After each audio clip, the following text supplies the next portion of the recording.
Welcome back to another episode of Stay on Target. I'm your host, Dustin. Thanks for tuning in tonight with all of us. We got a great show planned for all you guys. Can Skeleton Crew Astrogate beyond Disney Star Wars apathy? That is the question. We're going to get into it a little bit later. But before we do, let's escape through the rundown. We've got Question of the Week, Food on Target, Holonet News, and we'll finish it off with Skeleton Crew Episode 3 review.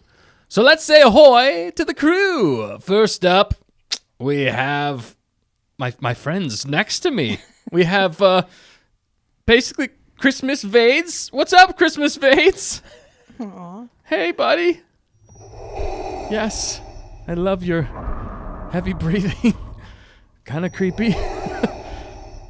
But at least you look cheery. I like that about Christmas Vades. And to my left here, because I have imaginary friends tonight, it is Battery. What's up, Battery? How's it going, dude?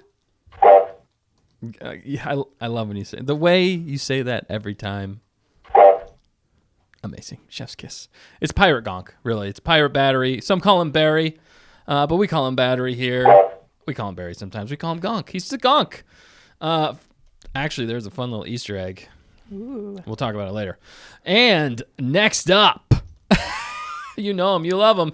He's at the helm of the ship. It's Dangerous Dan, the pistol-proof pilot. What's up, Dan? I'm doing pretty good. How you guys doing? You and all your friends look like you're having a good time. We're having a great time. I feel pistol-proof tonight. I don't know why, but the name's starting to sink in, and I'm feeling good about it. How are you? We need boring conversation anyway. We need to throw in something with the crab claws though too. Yes, that'd be great. Pistol grip, Dan. Pistol grip, Dan. Yeah, maybe. I don't know. Pistol pinchers. Oh, there you go. Yeah, I like that. The pistol pinchers, pistol-proof pinchers. Yeah. Something. I don't know. There's all kinds of toy options. Right. Maybe they'll be out for Christmas. That would be fantastic. Don't promise that. Just kidding. And rounding up this band of misfits, we got the fearless fact checker who be our lovely Lassie the Lookout. Aww, what's up, fact checker? Long time no see, it feels like. I know. I missed you guys. That was rough being away from things last week. Yeah, for sure. We definitely missed you here. We missed so many facts. Yeah, you did. And I was like yelling at actually I was on the flight. I was yelling my phone in my head. Oh, man. That's crazy. No, I'm just kidding. No, you guys did awesome. It was a fun show. I enjoyed it. I like being here with you guys. I know. And I'm excited to get your take on all things Skeleton Crew as well. We didn't get to talk to you very much about it. This is really our first time getting back together. Yeah. So, we got a great show. We're going to get into things. But before we do, fact checker, who is with us tonight in the chat? We want to hear from all you wonderful gonkers out there. Yeah, we've got, of course, our moderators. Hannah is in the chat. She's loving the shirt, Dustin. And Dan, they're looking good. Yes, that's comfortable too. Mm-hmm. It is. It's very comfortable. Yeah, I mentioned that. They look so cool in person. You know, they looked great on screen, but yeah, it's nice to see them in person. They're very slimming. Yeah. I like that. Yeah. And comfy, awesome. cozy. Yeah, perfect. And we've got Hannah in the chat. Skylark is also hanging out and keeping us on target. Oh, yeah, we need it. Let's see. We've also got Sonia is here. Carla is here. They're all welcoming me back. Ellie B is here. Let's see. Anyone else lurking, let us know, and Dustin will shout you out, right? Oh, we will shout you out. Or we'll say something. Maybe we'll say ahoy, because we're still very pirate-like. Pirate Dusty Bones might be making a comeback at some point, but tonight he was tired. He was tired, yeah. He's resting. He's taking a nap, yeah. He's taking a nap. But we do have a lot to get into, so let's jump on into things. And I've done this so many times already tonight. But before we do, don't forget to like, comment, subscribe, tell your friends, tell your enemies.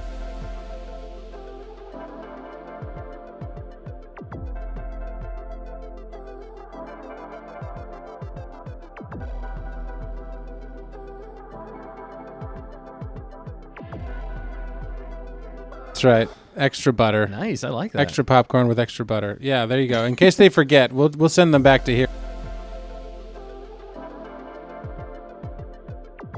happen. That looks fantastic.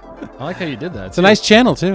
Yeah. All kinds of videos. You got shorts. You got live streams. Wait, we don't have audio on that screen. We don't have Oh, now we got audio. Oh, that's. It did it again. It did it again. So yeah, just see, it's a live show. You never know what's going to happen on a live show. But we're still working out the kinks of Studio A. Almost everything's going perfectly. We just have a few minor things that we're adjusting. And as you can tell, so much studio value has gone through the roofs in Studio A. Let's try it again here. Fantastic.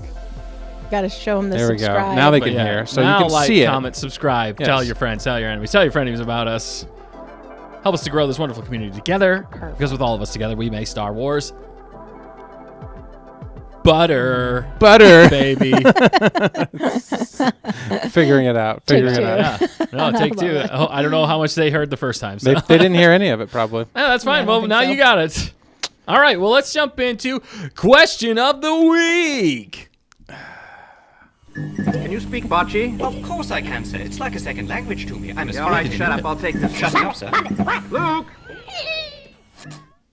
It didn't play the video, but it played the Played audio. the audio. I heard the audio. Did you hear it? I heard the audio, I yeah. love the audio. Well, you can kind of envision what was happening. Just close your eyes and pretend it went flawlessly. They've seen it. They've seen it plenty of times. Yeah. Oh, yeah. Well, anyway, the question of the week this week, it's a fun one, is would you rather on a pirate cruise, more what I was thinking here, especially being skeleton crew and all, but would you rather be the captain, the pilot, the turret gunner, or the cook? Oh, Out of those four options, which would you rather be on a pirate ship crew? Lots there. Lots of fun pirate tropes that go along with these things as well, which is going to be fun talking about Skeleton Crew again because there are so many references that they make, some that I didn't even catch right on the first watching. I watched back later, and I caught a few more, so I'm excited to talk about those. But Can you speak Bocce? Of course I can, sir. It's like a second. it's like a second language to me. I Bocce is don't one know of my why favorites. it's still playing, but go ahead. No worries. What about you, Dan? Pilot Dan, what do you think? Which one would you rather be on a pirate ship? Okay, so list off the options one more time. Sorry, I know you're busy. To. So would you rather be the captain, the pilot, the turret gunner, or the cook? Chef. Some say chef. I definitely wouldn't be the cook because I don't belong anywhere near a kitchen. So I would probably make sense to be the pilot, but I think I would enjoy the challenge of being a turret gunner. Ooh, yeah. Yeah, that would be fun. I mean, not super fun, but fun enough to, you could practice, you could get pretty good. That would be, I think, an enjoyable task. Just simple, just pull the trigger and don't mess up. Some skill, like definitely some hand-eye coordination there. Some skill involved. I think so. But yeah, that's a great answer. What about you, fact checker? Oh man, that's tough. I'm also working on a poll because it's such a good question. There's 4 answers, perfect for a poll. So That is. look out, people. Look out for the pole. Look out for the pole. It's swinging right at you. No. Okay. Duck. Dan, you said gunner, turret gunner. I did say turret I know gunner. that one is really tempting. That's what I was going to pick, but I'll be different, and I'll say the captain. I better be. I should be a girl boss, I think. Oh, Yes, the girl boss. You went there. Makes sense. Girl boss. Oh my goodness. Sorry, We don't have enough of those in Star Wars. Exactly. You need it here. That's fair. That's fair. You want to be the captain. You want to be the captain of your Yeah. own ship. Yeah. There we go. All right. I like it. I like where your head's at. For me, the one that stands out to me the most, I think, would be the captain. I would probably go with the captain first. That sounds nice. sounds like fun, but it does have a lot of responsibility. If you're going for more, I like Dan's answer, but I'm not going to take that one. So I'm going to go, and you said captain, so I'm going to go the cook. I think I'd rather be the cook. He's going the cook. You know, All right. Nice. There's a long storied history with the cooks on the pirate ships. Yeah, Very true. true. Long John Silver was the cook. There might be a reference to that in last night's episode as well. That I didn't even catch the first time, so it was interesting. But the cooks, they play an important role, and you definitely yeah. want a good cook. I think you do. They might have the most important role. It's pretty Yeah, important. arguably. Yeah, It doesn't matter. Everybody, the cook reaches everyone, right? The cook's Reaches little right into their bowels. Yes. The cook's little claws the cook's claw. click everybody. and everybody can get mad at the cook if the cook does bad. Yeah, it's also kind of a dangerous spot as well. Yeah. But I don't feel like it's as dangerous as being the captain and screwing something up. Yeah. Because it's mutiny then. You know? I also feel like you would be like the Nacho Libre of cooks. I would be. Just yes. just that's all I think of when I hear the cook on a ship like this. I feel like Really? I'd probably be the cook / entertainment at the same time. You know, I'd be like the goofy jester cook. You know, Yeah, that's true. I'd probably end up dead. But As would we all. as would we all, as do we all. What's the chat saying though? How The do you get fresh Gonkers- ingredients? Sorry. And then what are the Gonkers saying? I mean, Oh, you steal yeah. it if you're a pirate. Yeah, if you're a Oh, pirate. okay. Yeah, I guess just steal the ingredients. There's no purchasing ingredients. That's true. Just plunder. We're just plundering for some cumin. I don't know. That was the first. There was, Some spicy. What about was- bananas, Dan? You love your bananas. That's true. Yeah, I want some bananas. That's true. I need What do some crabs potassium. like? What do crabs like? They like fish. I don't know what do they There- eat. I don't know. there'd be They're a lot bottom of- feeders. There'd be Yeah, a I was lot gonna of say. fish on a. You'd think there'd be a lot of fish on the pirate Yeah. cruise. There was a true story of a pirate ship that attacked another vessel, and all they stole were hats. Really? Yes, because on the previous day's raid, most of them lost their hats, so they just wanted new hats, and it's a true story. Wow. He was a famous pirate. I'll have to find you his name. Oh, Let's we'll pretend look it it's up. Star Wars, but it's in real life, and they just took the ship over. They weren't that mean, but they stole all the hats. Well, because they're Wow. in the sun. They so are. They need to not bake Exactly. in that all day. Yeah, there's a lot to that. That totally makes Yeah. sense. Yeah. So So anyway, Benjamin. The Benjamin one. Hornigold. he had a heart of hornigold. Dear. He actually was fairly nice. He actually was Fairly nice pirate. fairly nice for a pirate. Maybe Well- Jack Sparrow-esque. I don't know. Maybe Hondo-esque. Hondo-esque. He's mean and he's funny. Can be cutthroat. Necessarily ruthless for no reason. Yeah, Yeah. exactly. Yeah. Yeah. That's awesome. I love it. Now, what are the Gonkers saying? And yeah, and Tamerkins jumped in. She said she's lurking. So we said ahoy. Ahoy! Ahoy! And then Ellie, I said Ellie, but she got a cat, which is awesome. Anyway, to the question. Congratulations. Yeah, there you go. Congratulations. I'm sorry. Good try. All right. Well, Hunter also joined the chat What's up, Hunter? What's up, Hunt, my boy? and came in with his answer of being a cook with a gun. There it is. He had to merge it. Dude, Broke the rules. If I had to pick a cook to be on my pirate ship, I would 1,000% pick Hunter Davis. You would pick Hunter Davis Nice. as the would- cook with a gun. He would be the best cook with a gun I think you could ever get on That a sounds pirate like ship. the title of a movie or a book or something. It practically writes itself. That's right. A Hi. cook with I am the pirate cook with a gun. It's like some action thriller movie where it's like the cook with a gun. a gun. Yes, exactly. That's exactly what I'm thinking. I'm glad I read your thoughts. Good. All right, what else are they saying, fact checker? Oh, well, Hunter just responded, said, He better. first rounder draft pick in the Cook Olympics. Absolutely. Oh my goodness. That's epic. What else are they saying? out Okay, there? let's see. I've got one here from Oh, yeah, go Skylark. right ahead. Says Nice, I would Dan. be the ship's traveling minstrel. Is that even a thing? Yes. Sure, why not? We'll allow it. I mean, you have to have entertainment when Yes. you're on the ship. I mean, that's a Yeah. huge part as well. Because if pirates get bored, I feel like just bad things happen. Yeah. You don't want that to happen. You want them to be entertained, well fed, and ready for the next boarding ship attack, whatever it is. The next time they need to steal some hats, they better be ready to rock. They better be ready to rock, baby. We need those hats, guys. Yeah. What do you guys feel like doing today? I lost my hat yesterday.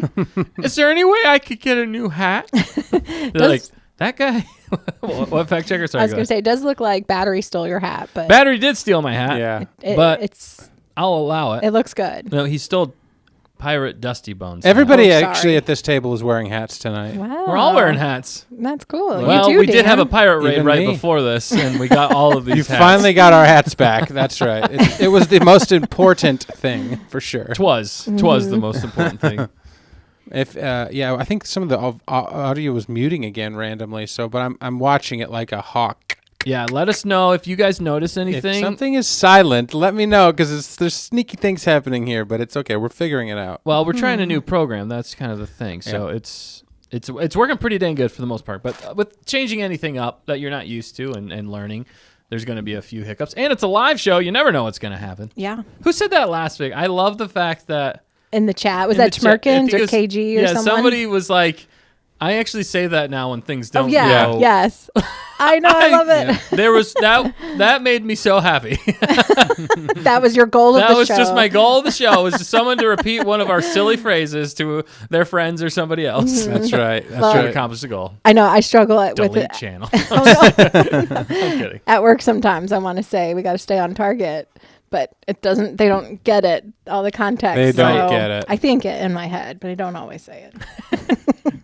Oh, it was Tmerkins, she said. Oh, Oh, thank you good, to good. Merkins. Yeah, that that's was so hilarious. funny. I loved it. That's so funny. But All right, other great yeah. answers. Dan, did you have more you wanted to call out? Do you want me to call them? Nope. That's pretty. I mean, you can call them. I can try and add them to the screen. but Okay, go. yeah. So scrolling close to where we asked the question, Ellie said she'd either be the cook or pilot because I can cook, but being a pilot would be more fun. I Nice. agree with you there. That's pretty epic. Yeah, and then shortly below that, Icy joined us, so good to see you, Icy. What's up, Icy? What's up? Thanks for joining. Yeah, Sonia said she would be a turret gunner. Oh, yes. Nice. There's Nice. that just sounds like playing a video game all the time. Yeah. Yeah. Yeah, it for really sure. is. Ellie and I'm trying to see. Okay, yeah. So great answers, and we've got the Fantastic. poll going right now. In the poll, the cook is winning. The cook is winning. Wow, the that's cook hilarious. is winning. Yeah. I did Wow. not think the cook was going to win this one. I didn't either, but yeah.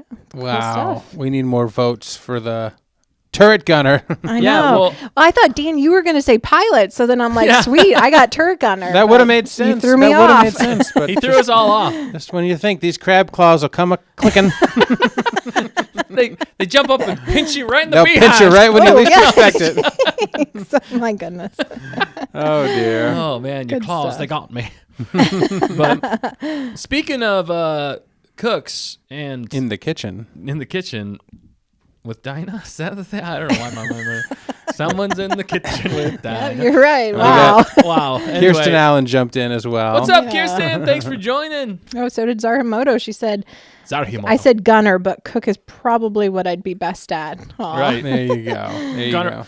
I'm sure you could probably switch off. You could probably have some sort of rotation that yeah. you guys could do. You know, you be the cook this week, you know, and then you kind of find your grooves after a while and Yeah. figure out what everybody's good at. But in the meantime, you should probably be cross-trained because Yeah. in the middle of a battle, you don't want somebody who's never got on the gunner in the gunner position True. to be shooting the guns. I think if you're part of the crew, you got to be able to do Part a of the ship, little bit of part of the crew. everything. Yeah. Yes. Yeah. Because you can't Just put someone in one the kitchen or in the galley Yeah. that Aye. can't cook because then Right. everyone will be Then cranky. we're all in trouble. Yeah. Yeah. We can. Everything will work short term, but yeah, that's gonna be rough. Aye. You got to cross-train people, especially on a pirate crew. So that's a great, yeah, awesome. Speaking of cooks, cross-training, not really, but food. We have food on target. Oh, it's in the background. It is in the background. I I don't see know it. why. I see hide it. forks and spoons. You got it. That looks good. It was a little rough. It worked in the test, but when it comes to the real It's thing, all- anything can happen. Yeah. Anytime you go live, it's inevitably things are going to go. I don't know what crazy. changed, but something changed. Something's changed. Changed. What's the food on So target, the food Dustin? on target. It's a question. The question is, So now it just plays. It just plays So like it like random. attaches That's really that fine. video to whatever screen the last camera is. oh, Very okay. interesting. So it's a learning curve. It's an older ship, sir, but it checks out. Checks out. Yeah, we're learning as we go. It's a live show. All right. So the food on target question is sweet or dill pickles? Sweet or dill? I want to know from everybody out there. Oh, we got to poll this. Do you want to finish this poll? Finish the other poll I already real fast? did. You already did. Okay. Yeah. Who won that one? It was Cook. the cook did win. Okay, thank you. Let's go. And then so now we're polling this one: sweet or dill pickles. And as we do this, as you guys are answering, we're gonna answer as well. But we were given some interesting food on target. We have pickle gummies. Wow. And we're going to be trying them here live. So this is definitely a food on target here. And Dan's got one. Fact Checker's got one. We're going to taste them. We're going to see what we think about this. And then as we're trying these, we're going to answer the question. So for me, unequivocally, dill. Sweet, get away from me. Sweet, get away from me. Yeah. I just despise sweet. Although I did have a pickle pizza recently, and it had sweet pickles on it, but I think in the process of cooking it, something happened, something changed, and I ended up enjoying those quite a bit. It might have just been the way they prepared everything, but that pickle pizza was absolutely amazing. So I can't say all sweet pickles are bad, but if you're a regular pickle and you're sweet, get away from my face. Get away from my face. What about you, Dan? Definitely sweet pickles. Sweet pickles are made of these. Sweet pickles are absolutely trash. Oh! Oh, That's okay. 100% true, and gonna it's say. disgusting. So dill is the only way to fill your mouth with a pickle. Or maybe your sandwich. I don't know. It's dill. Words It's not are coming sweet. Dill pickle is much sweeter than a sweet pickle.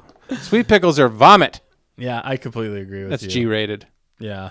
Vomit. Good job. Good job. Vomit. So, yeah, I guess KG jumped in, by the way. And up, KG? everybody, the chat's going bananas over here. I Maybe they're know. going pickles. They're going pickles over They're going here. pickles tonight. They're going pickles over the pickle comments. Well, you and, don't want to get scurvy. Do pickles help with scurvy? Well, they have salt. It's Yeah. this, yeah, you kind of need the is it the salt? Sodium. thing? Is it the sodium? Is that what Yeah. it is? Is that what I thought? Yeah, is that what causes scurvy? It's like a lack of vitamin C or something like that. You have plenty of vitamin D when you're in the sun. scurvy Yeah. is prevented by consuming enough vitamin C in your diet. Yeah. Right, which is like oranges or actually peppers. Fresh fruits and vegetables. Which are hard to get which when are you're hard on to the get. ocean. Yeah. For how long you're at sea. Right. Yeah. And Hunter, I did see your comment there. I do agree. I believe that dill pickles on a pickle pizza is the best way to go. Yeah. But that one, somehow, they made it work. I don't know how they made it work, but they made it Interesting. work. But I do agree, dill pickle still, even on the pizza, is the best way to go. That's for sure. And I'm sure yours turned out. You're the freaking cook of our pirate ship. I dubbed thee.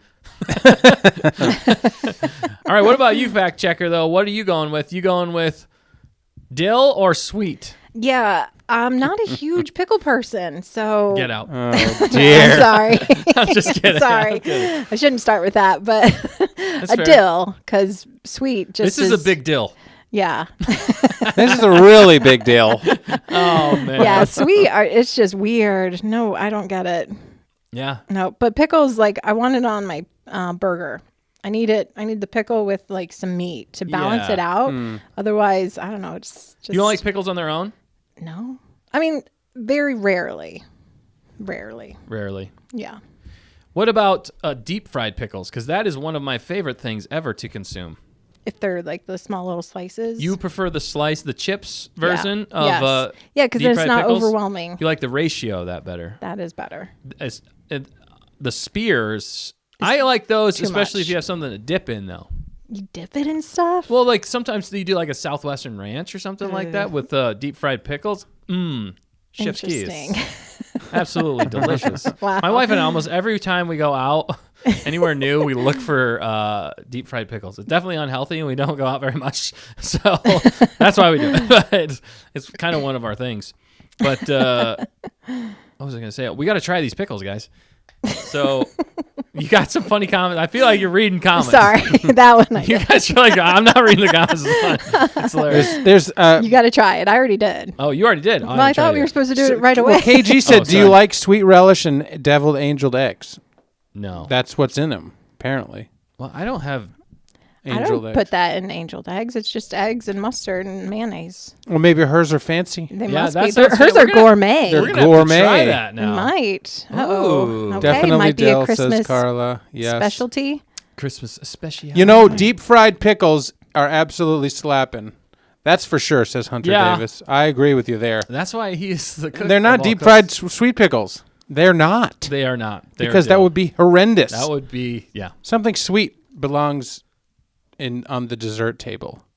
Preach. Right? Preach, my brother. I mean, there's probably sweet items. I mean, You're sweet. let's try this. All right, yeah, let's try this out. It's interesting. You know, it looks like a pickle spear, but doesn't taste like a pickle spear. It's got a nice crunch to it. No, I'm kidding. That's not bad. Mostly because it's sour apple. It's pretty good, actually. It's like an apple flavored pickle. My brain doesn't know what to think about this. Yeah, when I got these, I thought they were going to be actual pickle flavor. Yeah, that would have been strange. It's kind of gummy a nice, pickles. It's kind of a nice surprise though that they're sour apple because I don't think even the people selling this, I think they knew that a gummy pickle flavor would not come through very well. Yeah. So they went with the right choice and they made it sour apple. That is actually pretty dang good. I'm not gonna lie. It is really good, actually. And Hunter says, I have a really good creamy ranch sauce I make with those deep fried pickles. Dang Now, it. now you're cooking. Now you are cooking. I'm speaking my dilly language. Jill. Sonia says, I also love dill pickles. I'm so glad, Sonia. You're in the correct camp. What we like Yeah. to call the right way. Right. I don't think I'm seeing anyone saying sweet. Maybe it's just because we all berated Or them. well, yeah, someone in the poll did say sweet, so Okay, that's All the right, safe. there you go. Also, Yeah. Synonymous. Yep, that's good. Preface: That's good. You if like you what you like like. sweet pickles, that's totally fine. Yeah, we just happen to hate them.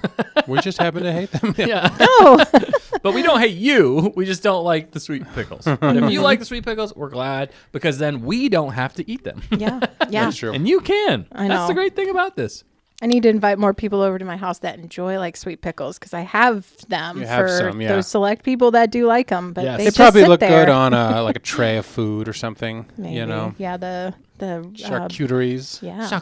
Nice, Dan. You're getting all gourmet. I don't know. I've heard these words. I don't know what they mean. Right. I need Matt to be here to clarify. Right, Matt's dictionary. Dictionary Matt. Yeah. Ellie said, my sister, mom, and brother hate pickles and spicy food, but her dad and Ellie love pickles and spicy food. So she gets her tasting food from him. Brilliant. Nice. yeah. Yeah, it is funny how some families, like some people just don't like pickles at all. We should have probably had that as a third option. No pickles. Well, Skylark said I should have had a third option as gummies. Gummy pickle. Yeah, that's a good point. We do the So I gummy. messed up there. Basically Sorry. sour apple. That's what But all right, so the poll is basically like what 90%, 80% 80% is dill. dill, and 20% they don't really do the math right on here. No, do it they? is correct. It is actually it says correct. 80-20 right now. Wow, that's We impressive. need one more person to vote, and then it'll throw it off. They'll throw it completely off. Maybe I should do that. All right, well, unequivocally tonight, I think we've come up with the answer that dill pickles are the way to go, people. It's a big deal. Dill's got the win tonight. How long have you been planning that one, Dustin? At least 5 minutes. Yeah. 5 minutes. All right. Well, we got more things to get into other than dill pickles. We got lots to get into, actually. But before we do, we have a Stay on Target membership that you can enjoy if you want to sign up. It's less than a candy bar a month, $1.99. Gets you to Wookiee cookie level. You get custom emojis. You get some extra live streams here and there. trying to be better about that as much as possible. And you guys get some more feedback and some special stuff in the chat, which is just fun. And everything you guys give to us goes right back into making this channel the best that it can possibly be for all of you guys, because we wouldn't be here without you guys and the generosity that you've shown us. And we just appreciate every single one of you. And we try to give you guys the best show we can every week. So thank you for all you members out there. And if you want to join up, we'd love to have you. All right, we do have some Holonet news tonight, baby. Let's jump into some Holonet news. There's no stinger. There's no stinger. That's totally fine. But there is Holonet news. There is some Holonet news. It's an interesting one here, and I actually have a story to go behind it, which I won't take too long. I'll just share the news first. The news is Jeremy Allen White, known from what I really know from is The Bear. And my wife always says that he looks like a young Gene Wilder. If you've seen him, he does really look like a young Gene Wilder. And but he's from The Bear, I think a show called Shameless, and a few other things. I'm not super familiar with his work, but he is going to be playing Rhoda the Hutt. So if you don't know who Rhoda the Hutt is Jabba the Hutt's son. And we first see Rhoda the Hutt in the 2008 Clone Wars, Star Wars The Clone Wars movie, the animated movie, where Anakin and Ahsoka are tasked with saving Rhoda the Hutt from bounty hunters or other things. I don't want to spoil the whole movie if you haven't seen it, but the funny thing about this, for me personally, was that I just watched this movie on Saturday with my kids. It's the first time they've seen it, and we saw Rhoda the Hutt, and then the next day we were talking about it, and they're like, whatever happened to Rhoda the Hutt? And I was like, I don't know. So we looked it up, and we were trying to find information about Rhoda the Hutt. We couldn't find anything, so I was like, I guess they don't have anything. And then I think it was like the day or two after that, they announced this news that Jeremy Allen White is going to be playing Rhoda the Hutt in The Mandalorian and Grogu. Wow. Which I think was so funny to me. I was like, we literally were just talking about that. And then they gave us the answer. So we're going to see more of Rhoda the Hutt and The Mandalorian Grogu. And I, for one, it makes sense to me, especially with how they left, I think how they left the Book of Boba Fett, because really it's kind of coming off the Book of Boba Fett in that regard. I don't know if Rhoda was just somewhere else, but obviously Jabba is dead at this point. Even his right-hand man, I just lost it. The Twi'lek. Wow. That's terrible. From Return of the Jedi. Daiwanawanga. Yeah, Daiwanawanga is his name. It's not his actual name. I know it. I just can't think of it right now because we're live. That's what happens. But anyway, he's gone, and then who's there to step in? And you already have a pre-established character, so it makes sense, in my opinion, for Rhoda the Hutt. And he's, I think, an Academy Award winner. Bib Fortuna. Bib Fortuna, thank you. How do you forget that name, Dustin? I don't know. The chat was all over it. I am disappointed. It was very unfortunate of you. I like that. Dad You jokes set on me up for target. that one. But what do you guys think about this? Are you guys looking forward to this, Denny? I'm very looking forward to this. I have no idea who the dude is, so it means nothing to me. But to other people, it sounds like it means a lot because I've never seen the show. But I heard him in a conversation, or at least in the same vein as Timothy Chalamet, not Tom Holland. Maybe it was Tom Holland. But, like all of the best young actors. I don't know how old he is. Yeah, fact checker. Can you check up, check his IMDb page? He must not be and that see old. His age? I'm guessing he's young-ish. Timothy Chalamet. No, Jeremy Allen White. Jeremy Allen White. The other one. But I've heard that he's that good. So, if that's the case, fantastic. However, 33. why is he's 33? So he's practically 100. No. Tom Holland's probably 30. That's actually pretty young, Timothy I feel Chalamet. like, in some ways for Hollywood. Right. when it Once you get comes to- Botox, you look like you're 12, Right. Just kidding. Whatever they do. That's why people that are 60 look like they're 40 in the movie, right? They have all this special stuff done. Special effects, all the makeup, all that A stuff. little bit of makeup. No, I mean, that's why I'm excited. Healthy living. I want to hear his voice, because if he's Rhoda the Hutt, Yeah. then you're not going to see his face. You're going to hear his voice. Right. So it's not necessarily... He's probably got a funny voice, or can do funny voices, is what my guess is. I've heard some people complaining, like, why, if he's such a famous actor, like, why wouldn't you put Tom Holland actually in the show? But then maybe he's too recognizable as a person, so it would take you out, like putting Jack Black in. Well, nobody would put Jack Black in Star Wars, would they? but you know, Oh no! Please possible. bring that Too up soon, again. too soon. That got me deep. so Rhoda, As the much voice, as I like Jack Black, that was a big miss. it was a little strange, but Jack Black as Koopa, King Koopa, was brilliant. Yeah. Bowser. That's right. Yeah. So The Bring king of in- all Koopas, Bowser. Yeah, basically. So bringing in Jeremy Allen White as Rhoda sounds great. Now they had kind of silly voices, you know. They were kind of like Yeah. southerny, kind of. Well, yeah. Well, it depends on which one from the Some of Clone the Wars. Hutts. You know, Jabba, they kept only speaking Huttese, but then they had like Zero the Hutt, which is really goofy. So I wonder what... Because, yeah, why would you bring in a famous actor if he's just going to speak Huttese? So I think he's going to actually talk like a normal voice. Yeah. Because if they brought him in and he speaks Huttese, and it would be like you don't necessarily need... You could just do a famous voice actor. You don't have to do a famous actor. But it's also, he's on the Disney payroll at this point with The Bear, and that's been a successful show. And speaking of which, that's about cooks. It's about a restaurant, which really? is pretty hilarious. That all ties in together. It's So like do they what we were always doing. eat bear? No, they do not. I don't Maybe believe. it's spelled. Has anybody seen it? I have not seen the show. Nobody's seen it. None but of us have apparently seen he's it. amazing. But apparently it's good. It's got good critical reviews, and I've heard some others online that have praised it as well. So I think they were kind of going, I don't know if it's actually the same, but do you remember that movie Chef with Yeah. Jon Favreau. Favreau? Oh, I don't know if okay. I don't think it's the same, but it might have been in that vein. There was In some that vein, success there. Yes. And, wow, I can speak. But so I think they were following that up with a show, and I do believe it is on Disney Plus as well. So Okay. he's in the Disney Paycheck moniker. Yeah, Probably so- when he signed up, they're like, "Hey, we're gonna." And then I guess if he's a famous actor, he can still do other stuff. If he's just doing voice, you know what I'm saying? He can still, Yeah. because you know the voice you can do in like a week or something. You know. Yeah, you could show up, say the lines you need to, and then if he's just like in the studio over too, he can be like, all right, we need you to do this. Might as well pull Yeah. him in. Yeah. So you know, Makes sense. there's Cool. options. My question for you is, what do you think it means for the greater Mandalorian film itself? Do you think he's going to be the kind of person that or the fact that they're getting more talented people like this, not just, I mean, he's a recognizable name, but he's not like a fully household name, I wouldn't think.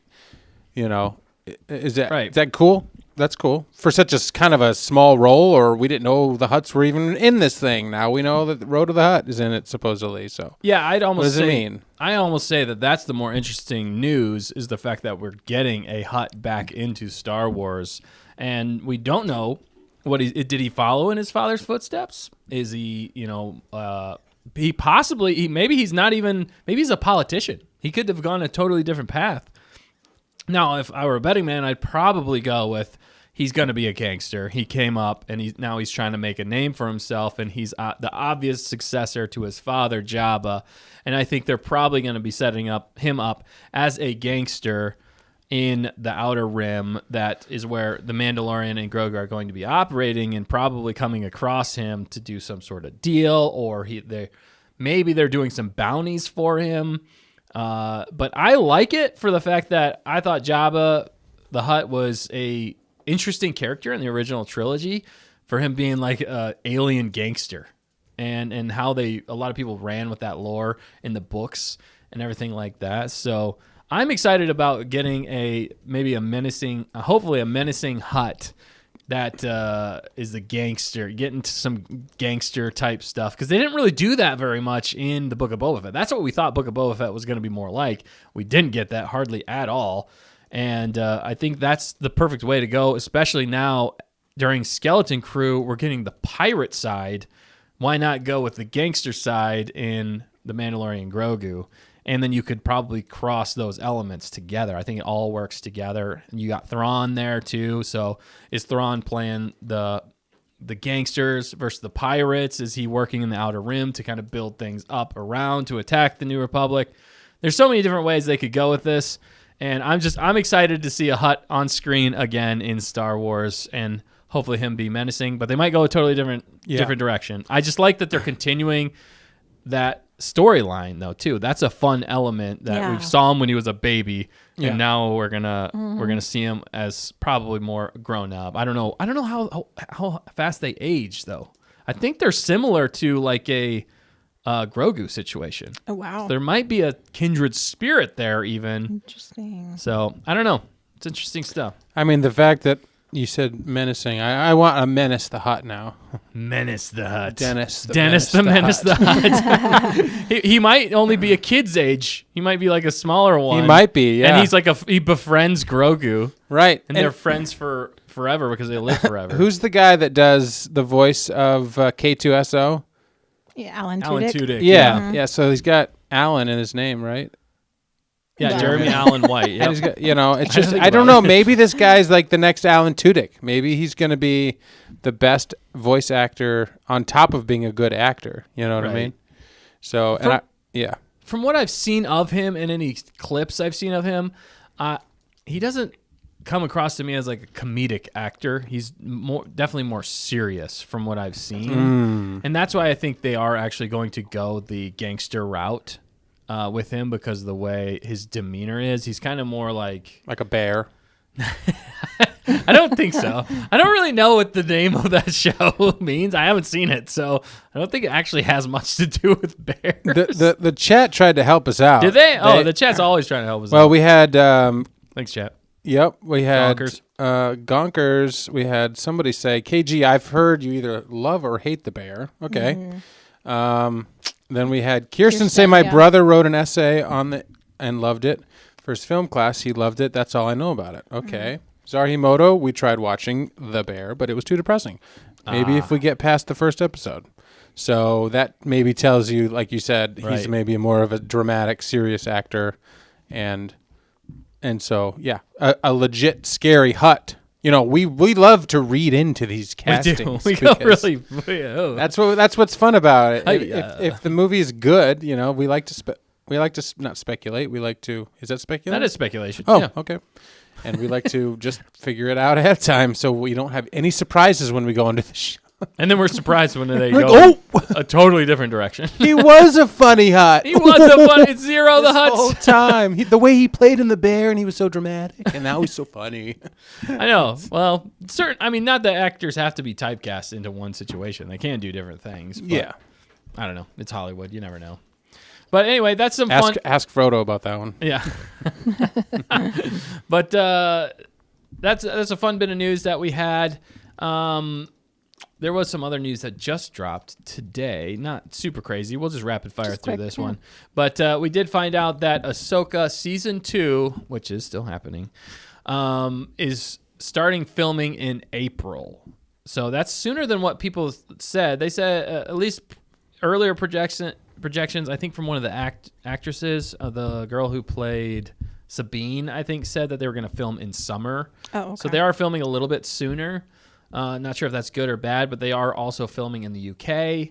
There has been a lot of drama that's come out recently about how much money they've really? spent in the UK. Something like billions of dollars in the UK in the last couple of years. There's a lot of stuff there. We won't go into all of that. But are you guys excited for a season 2 of Ahsoka? I want to know from you, Dan. What do you think? I'm pretty excited if they can find a way to continue what was the most interesting storyline, being Shin and Baylan.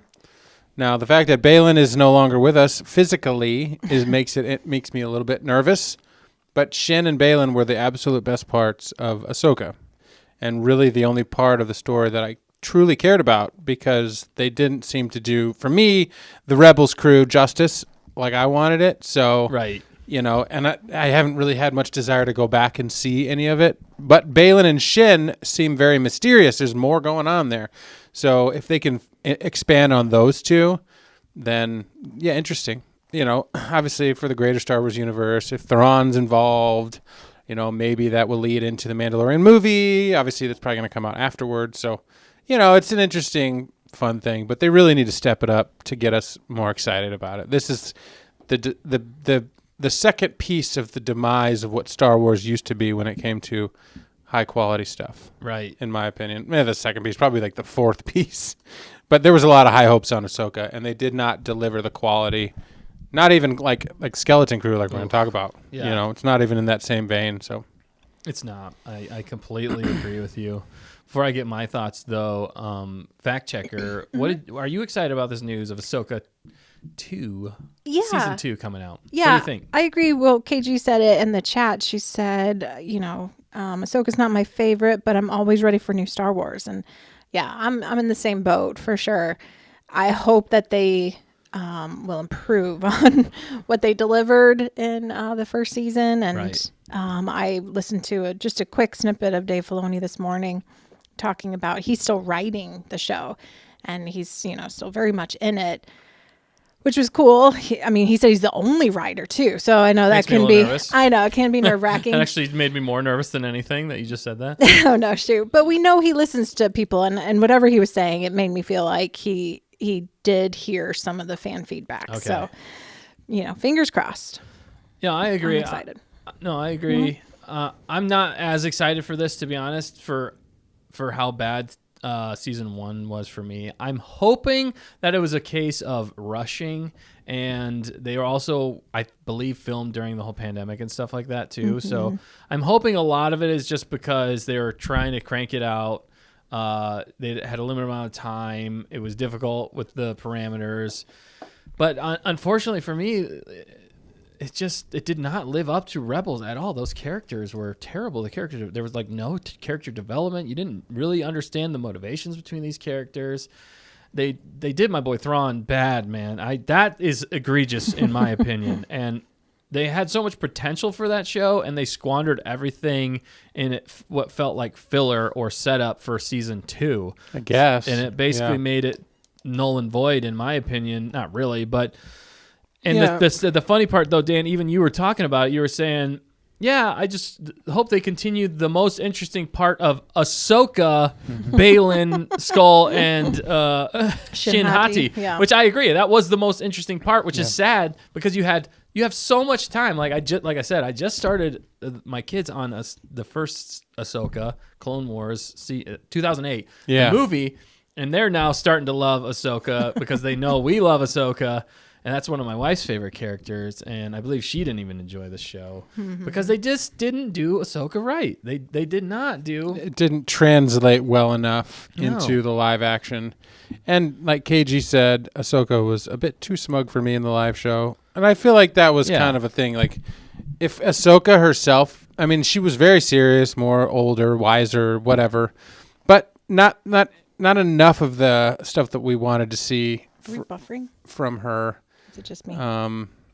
So yeah, I don't know. It's sad that she wasn't the star of the show, of her own show, but Disney likes to do that. Boba Fett was actually not about Boba Fett.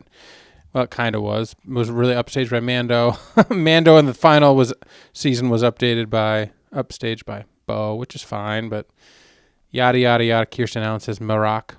Oh no! You got to hit me with the Maroc. I know. Fan theories I put out about that for it to be literally go up in flames. No, not really. Dust, just in the wind. Oh, that was so disappointing. For sure. That is basically in a nutshell. That is how the show turned out to me. I had so many fun ideas, thoughts, like excited about the show. We're like, Dave Filoni's gonna get it right. There's Rebels characters. We all love Ahsoka. It's the guy who created Ahsoka. Obviously, it's gonna be fantastic. There's gonna be so many breadcrumbs. There's gonna be so much tying things together. It's gonna be so fascinating. And you're like speculating. You're getting so excited, and then everything turned to dust for me. It was just like, nope, all your excitement, all your fan theories, all the coolest things we could have done with the show, the potential, just dusted away in the wind. That's right. Whenever we watched that series for me. So It's too bad, but hey, at least they're starting to film season 2. yeah, so back to season 2. That's the Basically, quick drop on it. They're going to have to do almost, not necessarily a hard 180, but to get season 2 right, they're going to have to course correct a lot of stuff. They're going to have to do Thrawn justice. They're going to have to bring Ahsoka back that we know and love. Get rid of the stupid forced tension and get the woke ideology out of there and the agenda pushing with how they treated Sabine and Ahsoka. That was I think one of the biggest disservices, along with Ezra. I mean, Jabba. No, I'm joking. But Ezra, I want to see Ezra do some awesome stuff, man. Use these characters the way they're supposed to be used, and use what they did in Rebels, and make it live action. It's not that hard of a concept, and you're screwing it up.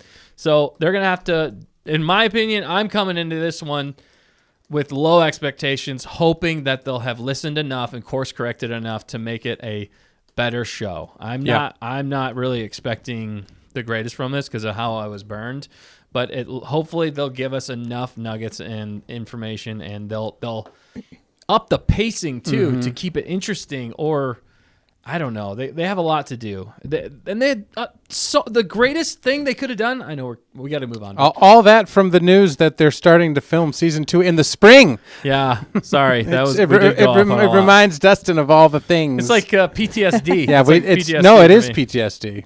Finish what you were saying though. Oh, I was just gonna say, Peridia was the biggest. That whole galaxy was the biggest missed opportunity ever. That could have literally that could have almost saved Star Wars for Disney Star Wars if they would have followed that path and then been like, no, we're in a totally new galaxy now. Like, you don't know any of these characters, and you're introducing tons of new ones here and there and everywhere, and it's different. I don't know. There's such a huge missed opportunity. Obviously, they can still do it with Ahsoka Season 2 and where Ahsoka and Sabine and Shin left off, and Balin. So we're going to get more of that. But anyway, let us know if you guys are excited about Season 2 filming in April or just Season 2 in general. And do you have PTSD when it comes to Ahsoka Season 1? All right, cool. Let's keep moving here. Unless you guys had anything else. That's it. No, we did have a quick buffer zone and some mic droppage, but I'm hearing that it's all good now. Yeah, so. everything seems good. We had a little buffering. We'll keep an eye We out. are in the middle of another that's Wednesday night Hoth snowstorm. Yeah. So it's possible that things could get a little bit squirrely. That's French for squirrely. So French for it's going to happen. So Wow. hang on with us. There might be a little bit of turbulence. Hang on to your pirate hats. Hang on to your pirate hats. Keep your Look out gonk for a horn droids of nearby in case the power goes out. Yeah, seriously. Yeah, for sure. Well, on Ahsoka, we got a few quick comments. Yeah. Hit me with your best shot. They're, KG said, stay chilly. Oh, wow. Hey. Oh, dear. I thought that was icy. And Hunter said, not really excited, but I'll watch when he said drips, but I think he meant drops. He's going to watch when it drips and No, drops. maybe he meant drips because it was about as fun as watching like droplets in a sink whenever we watch Ahsoka. That's For right. how much information my they gave us. There were drips of goodness. There were some was drips of Anakin. goodness. I Yep. always have to remind you. That was the best part. See? Yep, Anakin was good. I would have just watched. I would much rather watch a live action Clone Wars. And young Ahsoka from that section. Yeah. Yeah, she was decent. But Yeah. the obvious and another missed opportunity. No Ashley Eckstein in there. Well, not yet. Are you dense? Well, they just wanted to tease it in season 1. Oh man. The problem is Dave Filoni's still writing it, and that makes me a little bit nervous. That does make me I'm like, dude, That does you make didn't have a game plan. That tells me. But, oh well. They need to hire us. I mean, he had to rewrite because Balin's gone or whatever, so yeah, that I could changes understand. it. We'll If give him a tiny bit of grace. he was going lore. He was going big lore and stuff, and he just doesn't know how to direct actors. Neither did George Lucas. But he had. But George Lucas told a good story and kept the pace going. Yeah. There were questions in the prequels of pace and stuff. Yeah, for and sure. acting and directing. But the story is always there. The story's there. The story is not and there. And Filoni can write a good story. He can Rebels. write an amazing story. That's So what was so disappointing too. I don't understand. It's like you're watching this and it's just falling apart, and you're like, I came to watch a basketball game and they're kicking a soccer ball. What is happening? That's exactly right. That's exactly Sports right. references. Sports references. You love them. Wow. Where'd we go? We went on to a journey. to we're on an Peridia, adventure. apparently. Yes. All right. Anything else before we move on? No. Let's go. Let's go. But before we do, it's almost Christmas time, and we wanted you guys to know that we have a Christmas song, and it's called Santava. If you've never heard it, it is a fantastic song. It's a lot of fun. It's goofy. It's fun, and you can get it anywhere music can be found. Under a rock, potentially. Under Maroc. Under Maroc's dusty ashes. Wow. Well, sorry, he was. But Anyway, we just wanted to share that. We got other music out there that you guys can buy. And also, I wanted to say, we got our merch. We got newer merch out recently, and it is Battery. Battery is out, and you can find him on a t-shirt, on a bunch of different stuff on our website. We'll try and link this stuff below so you guys can click to it if you want to.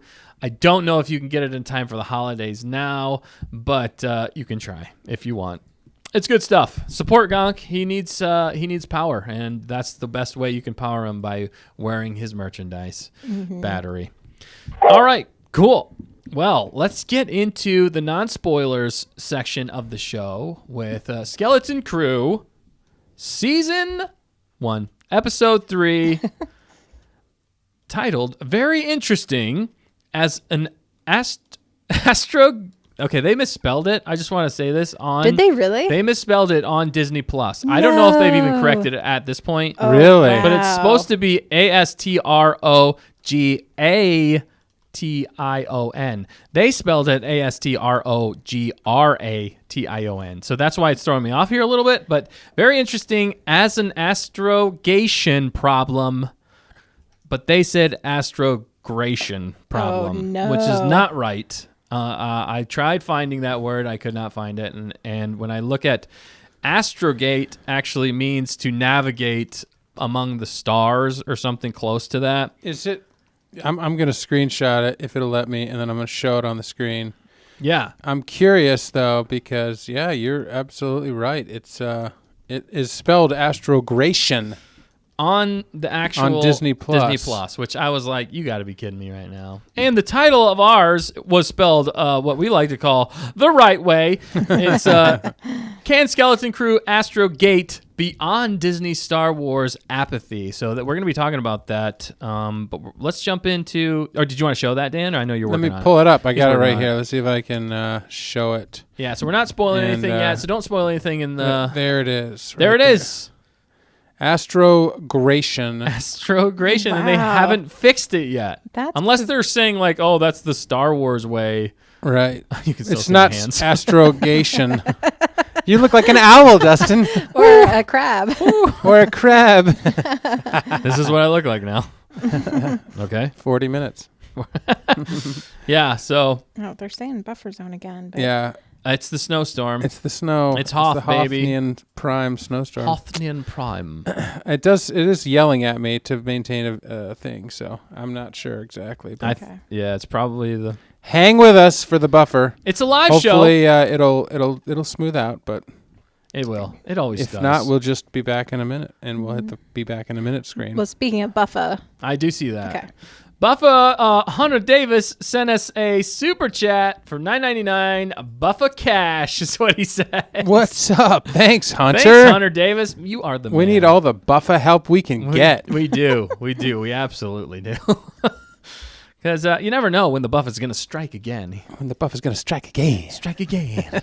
That's my Nacho impersonation coming out.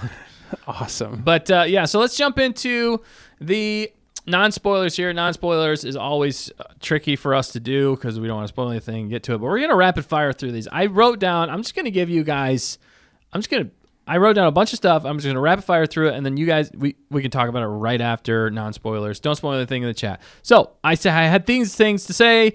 I said comedic timing was one. Great acting and line deliveries. Wow. Deliveries. I can say words. That misspelling really threw me off. I can't pronounce things now. Mostly Jude Law. Movie quality effects, they look fantastic. Who to trust. It answers some questions. There's some interesting characters and personality. The pacing's interesting. More to talk about, and obviously the spoilers a little challenging. But overall though, we don't need to go through all of it. I think overall, I enjoyed the episode for the most part. There was one moment I disagreed with and did not enjoy at all, but thankfully it was a blink and you miss it moment for the most part, and we could get on to enjoying the story. So what do you guys think about this? Non-spoilers. What were your initial reactions? How did you feel about it? And without spoiling it, give us what you thought. I thought it was pretty fun, actually. It was continuing on where we left off, and it's for me not too fluffy. You know, I feel like they're moving the story where it needs to go, and it was I was surprised when it was done. I was like, that's it. What? I want to keep watching. You know, because it kind of felt like a midpoint, but it was the end, and so that says good things. That reminds me more of Andor, and when Andor ended, we were always like that. Oh, that's it. Give us more. Yeah, and then when we wanted more in the finale, they didn't quite give us the more that we wanted, but it was still good. But all that to say that I liked the music, I liked the acting, the acting of. Can I say the main character now? Yeah, I mean, it's fine. I mean, the adult that showed up at the end of episode 2. Right. You can say it. Was you can say it. He's in phenomenal. the trailer. If he's in the trailer, then I think it's acceptable. He was phenomenal in this one, his acting. Wow, you thought he was phenomenal. 100%. He carried the whole episode. I actually agree with you quite a bit that he did fantastic. I mean, I was never taken out. And I could compare him in the spoiler section or not to other actors that were acting alongside children in this Disney Plus universe. Oh, right. And they did not go well. My goodness, despite them being great actors in real life. It's just like, however it worked, you know. And today, I don't know who directed this past one, but I thought the directing just in general was really solid. So, anyway, yeah, Can you that's check it. that for us, fact checker? Yeah, I'm talking about What? Jude The Law director Hunter. who directed this episode. Oh, I saw it. Yep. Thank you. Yep, I am talking about Jude Law Hunter. Lowry. It's he did a great job. He's carrying the show now for acting, but the kids are doing great too. So David Lowery.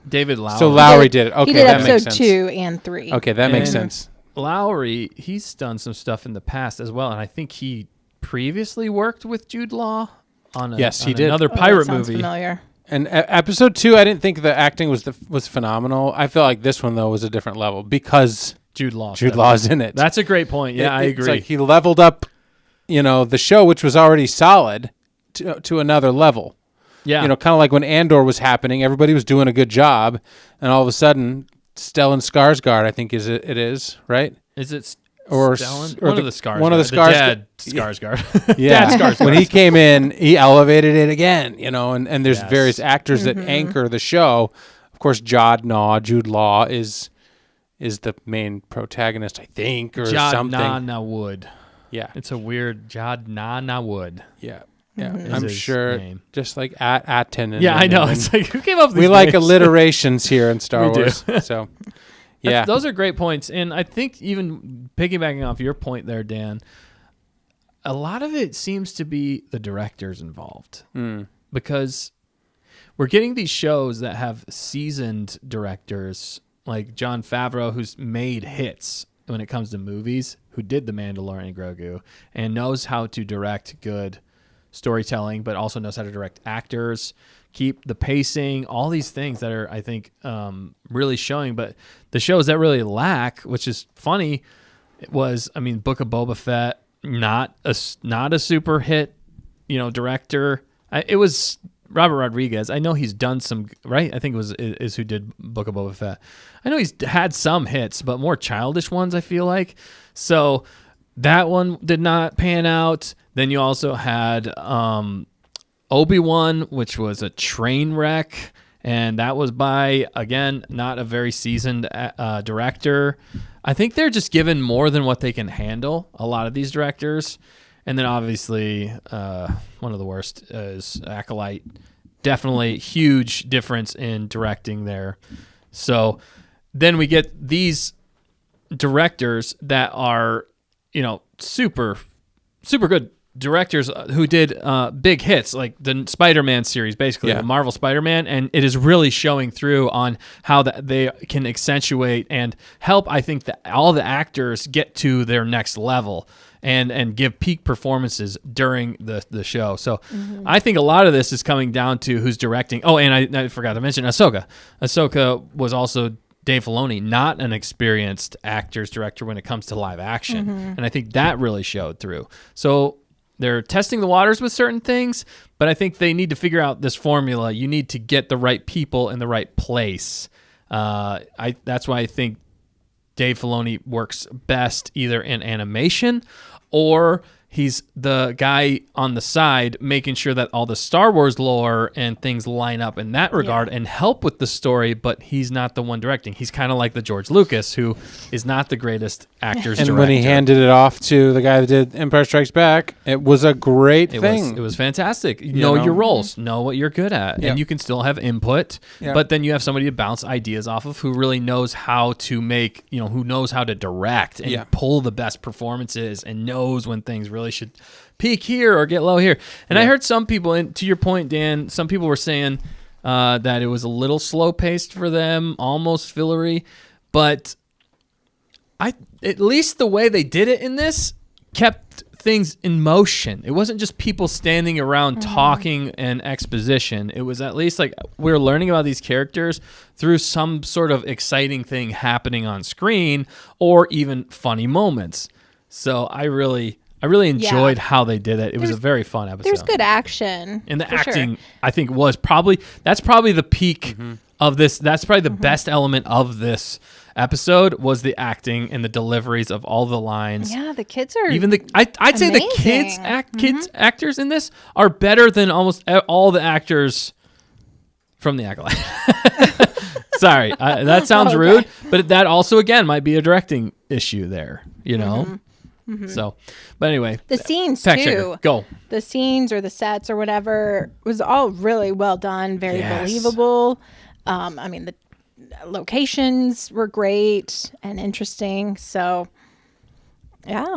What's the special effects? Yeah. Also, movie quality. Yeah, it absolutely was. Movie quality. I cannot praise that enough in this. It looks like we're watching a almost in some ways it's a little different because it reminds me of a Marvel film.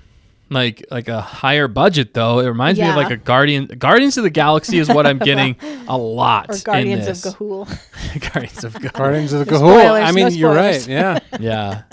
So no spoilers. Sorry. But I know we need to. Can you throw up a poll though for? And then we did out of 7 last week. Yeah, out of 7. That threw So me the off. 7 C's.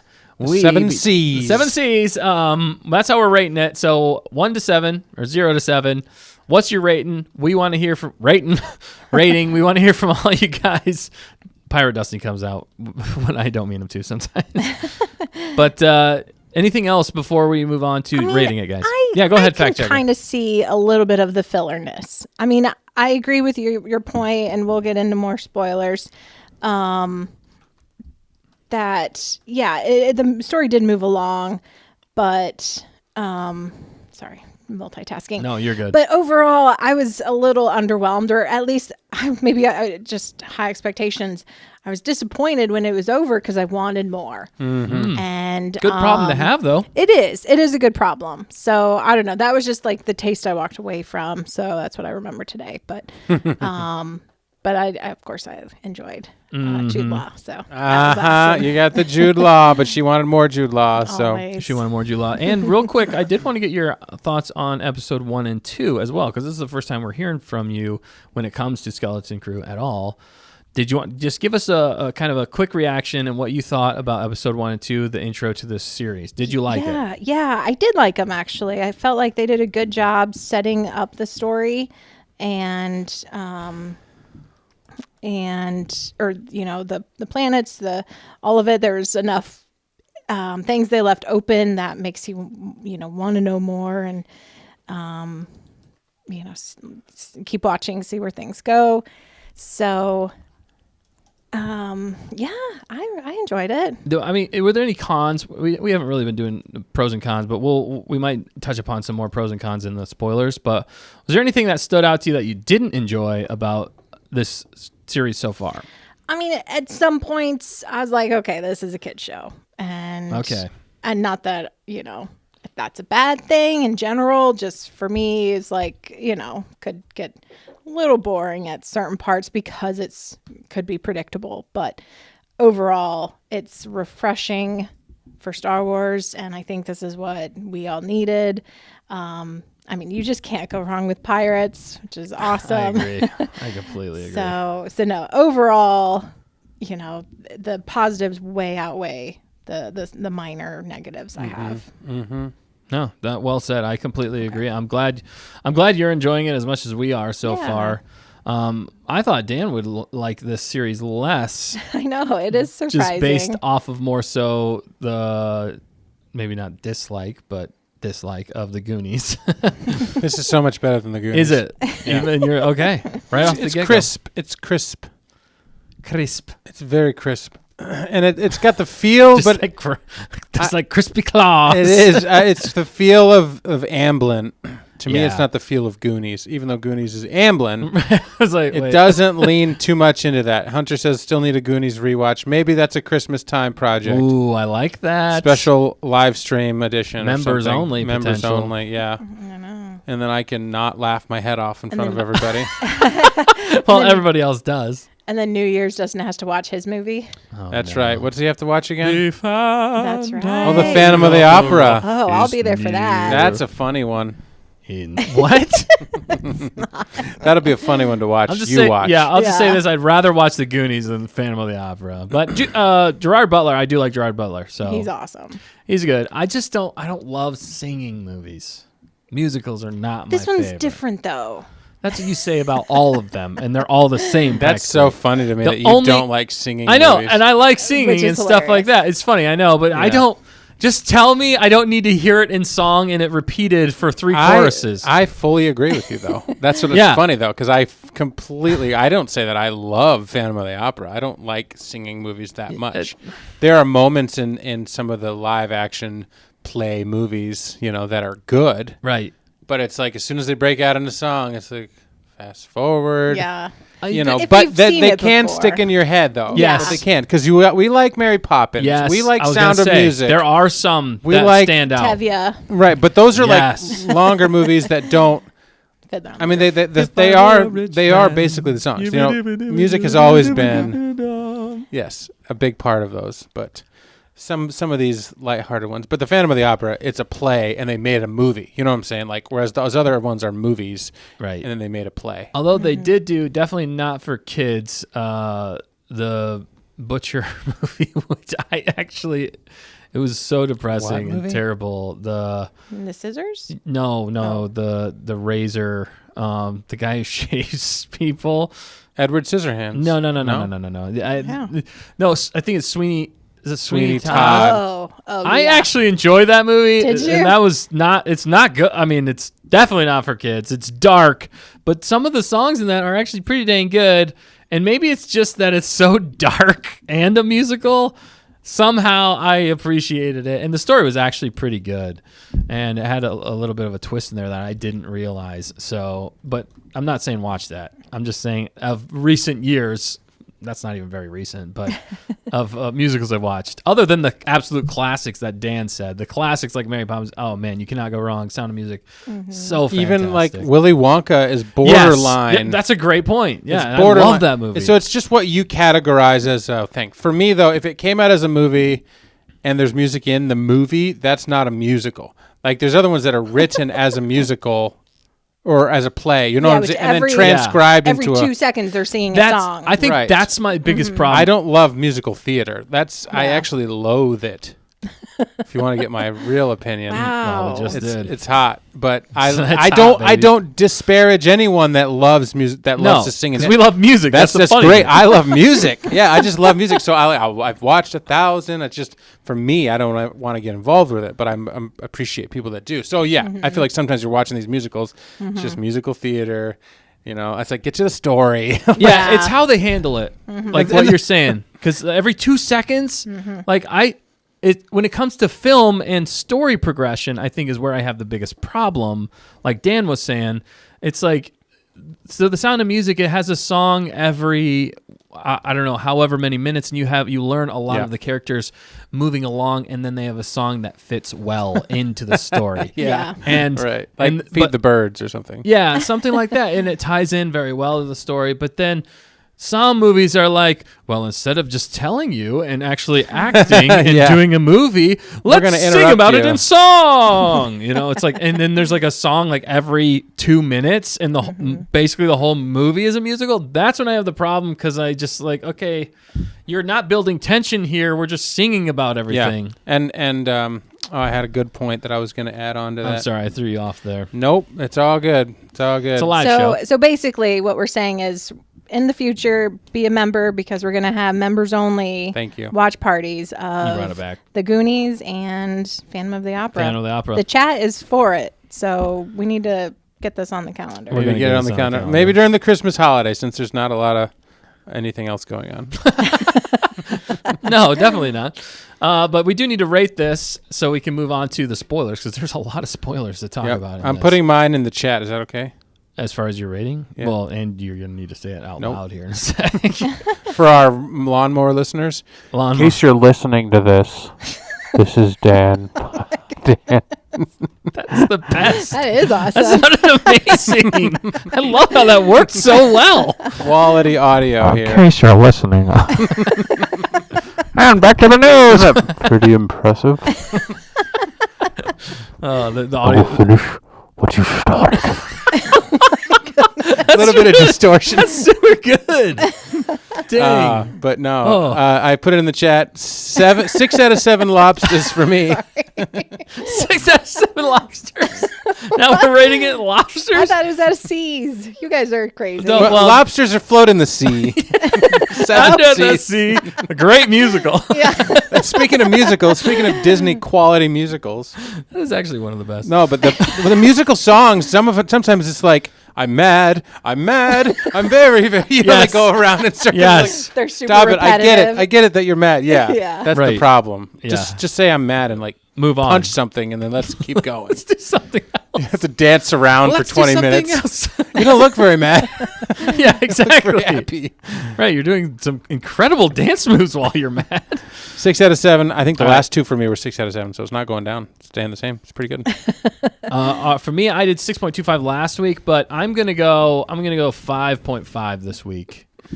And Ooh. it's still a good score. Like the Yeah. pros definitely outweigh. That even seems a little low. I'm gonna go 5.75.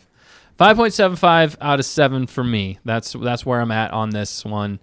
We'll get to it more. There's one negative that I just really Disney. Come on, get out of your own stupid way. That's the thing that bugs me.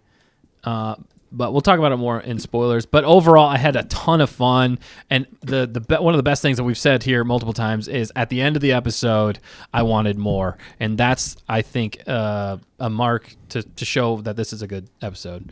So, what about you, fact checker? What are you rating this one? I'd probably do. Well, oh. Can you rate episode 1 and 2 real fast so we can get a benchmark Oh, for sure. Oh, man. Okay. for episode 3? I gotta Sorry, remember. we're backtracking a little bit here, but Yeah, I think even though there was like more adventure in episode 2, I liked episode 1 better. So probably give that one a solid 6.5. Episode 2 a 6. And then this one, I don't know. Again, I'm like, I got this weird taste in my mouth. So I'd go probably 5.5. was it pickly? Was it sweet? Did it taste like a sweet pickle? It might have been. Dang it. But I'm also jet lagged, so you can't take anything I say. Take everything you say with a grain of. So you said 5.5 was you rating Yeah. this one? Okay. Yeah. That's fair. And we have the poll up, everybody. So let us know in the chat what you guys are rating this episode. If we missed it or it's too far up there, just do it again. So we can say what you guys rate this out of 7 C's or 7 lobsters if you be a pilot. That's right. Which is totally fair. Yeah, we want to hear from you. Also, I see in the chat, what's up, Biz? Yeah. Thanks for jumping in, man. Always love having you. Man, what'd you rate it, man? We want to hear from you. What's up? He just What said up? some high scores. What is up? Cup that mic. Some high scores. Nice. Sheesh. Yeah. Oh, yeah, he said definitely having fun. Okay. 6 out of 7 yet again. Wow. Wow. Yet again. It's good. It's Yeah. not perfect by any means, but it is good. Yeah, the weakest part. Well, we got to get into the spoilers. Yeah, We guys, do need to get into spoilers. spoilers. We'll give what's the poll showing? I know Okay, they probably answer pretty fast. Yeah. No. No. Contradiction. Wow. But just because I knew you were going to say yeah. Oh, thanks. Okay, Yes, so say something different. all right, here's the math for you. It's out of 7 seas. Okay, out of 7 lobsters. That's right. Classic. Classic Dan. Yeah. Lobster Dan. Okay, so 66% said good, so they rated Wow. it 4 to 6 out of 7 C's, All right. All right. and then 33% said Wow. 7 C's out Wow, of 7 C's. great. It was Hey. great. Yeah. Incredible. I'd rather see that, honestly. Yeah, the top. than Yeah, great scores. In Star Wars Yeah. again. And that means that 99% of our 100% said that they either thought it was good or great. There's 1% unaccounted for, but that's okay. That's okay. Because math is YouTube not my math. strong suit. Right. YouTube Is not my math. strong suit. Oh man. Yeah. Well, we're glad you guys are liking it. We're definitely liking it for sure. Not without its flaws, but I mean, they're mostly gripes at this point, and Disney can't get out of their own way. In some ways. In some ways, Well, they just can't help remind themselves. you Yes. who's in Yeah. charge. That's what Right. it is. They're like, it's a Star Wars show, but remember, Lucasfilm Disney is Lucasfilm, Disney yeah. owns Lucasfilm, and Disney has things that we have to do and say and show. and say and show. Mm-hmm. But again, that was the weakest part of the entire episode. So I I'll get agree. there in a second Yep. because it's just stupid. It was unnecessary. That was the thing for me. It was totally unnecessary for what they were doing. All right, But we're spoiling. yep, we're gonna spoil it. So if you haven't seen Skeleton Crew episode 3, the title, I don't want to say it again because it's hard to say. Bismo's here. He can say it. You can for say us. it. Astrogration, but it's- Gation. Yeah, Gation. It was definitely Gation. Yes. This could be, yeah. Oh, man, yeah. So, very interesting as an astrogation problem. Mm-hmm. That's the title. We're going to spoil it, though, in 5, 4, 3, 2, 1. Danny. Spoilers ahead. Everybody dies. Everybody dies. I like that, though. That looks You like great. that? It Yeah. just came up right in the nick of time. That was perfect. You know, the sound would have been good if I'm it came loving up. this production quality. If it happened at the same time, that would have been better. Let's try. Let's see if we can time it one more time. Ready? All right, 5, 4, 3, 2, 1. There we go. Yes. That's right. It's happening. Perfect. All right, so we're spoiling it here, people. So if you haven't seen it, watch out. We're going to talk about it. Wendell- We've warned you. So Go ahead. Wendell, the guy that directed Wendell in this one, it's Wim's dad, Oh, yeah. did a great job. You know why? Because he didn't give him any lines. They edited it or something, and they had that. You know, we finally got the scene of the parents being like, "Whatever will we do?" That was the worst part. And they were all like, "We don't understand." Well, I think that we went away once, and then everybody was talking except for Wendell. He's just like, he's just sitting there looking off into space, like, "Good job, Wendell. You have the same reaction. You clearly haven't come very far since you stood there and were like." Come back, Wim. God. You know. so No, we can but say I see that different. Wendell's. Really? So is Wendell your favorite character? Is what you're saying, Dan? Wendell is my absolute favorite. He And is. same with Tamerkins. He would fit swimmingly into the Acolyte, into Oh, Obi-Wan no. Kenobi. He would be a great job. He would do a great job in You any of those. know, to be fair though to Wendell in some I'm not ways. gonna be fair to You Wendell. don't have to be. I'm just going to play devil's advocate here and say that Wendell, being a single father who seems like he works a lot and is basically a number crunching nerd, Yeah.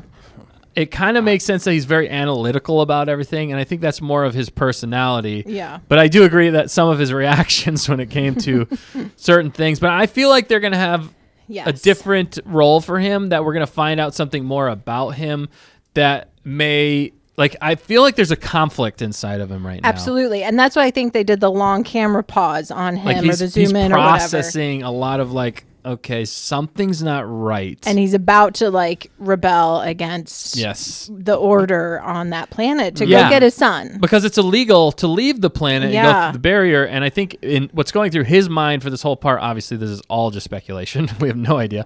But what's going through his mind at this point is they're not going to go, especially after he asked the question. He asked the question, will the, oh shoot, well, I have it here, the name of the, will the supervisor reach out to the Republic for help finding their kids?